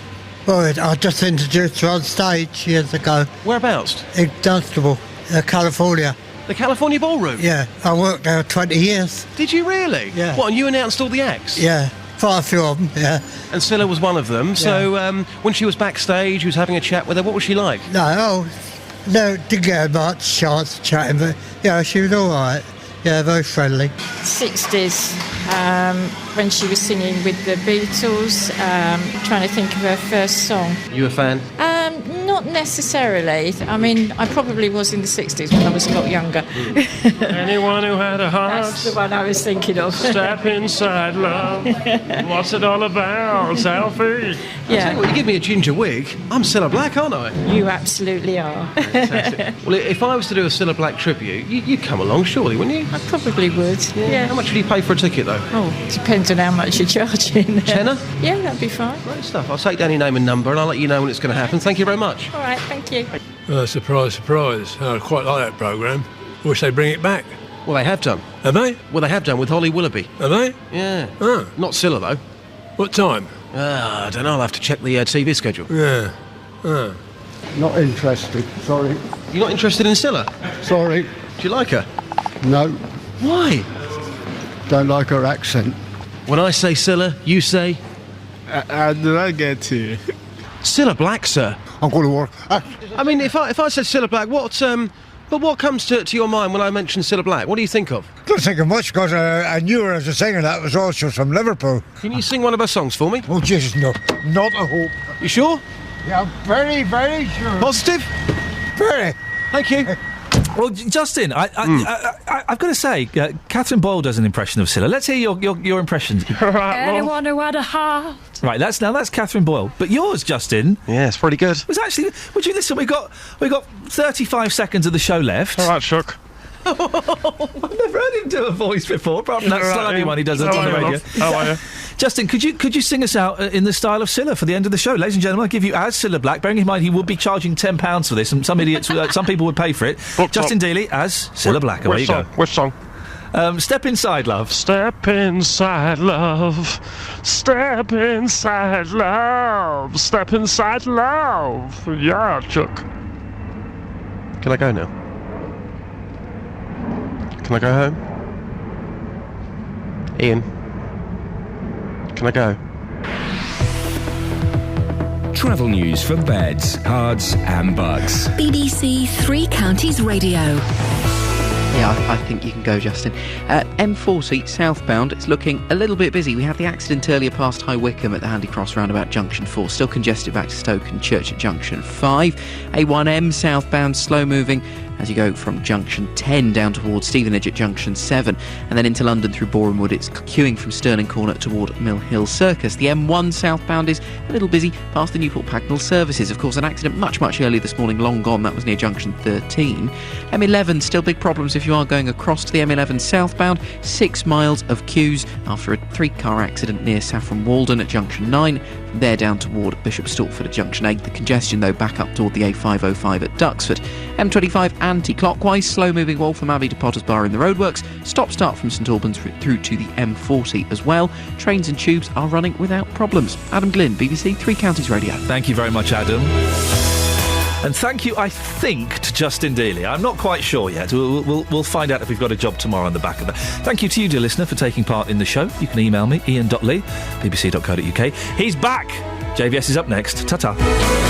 Local and vocal across beds, hearts and bucks. This is BBC Three Counties Radio. Yes, thank you, Ian. Good morning. Welcome to the JVS show. I'm Jonathan Vernon-Smith. It's Monday. And on today's Big Phone-In, should it be made easier to hunt and kill foxes? MPs say farmers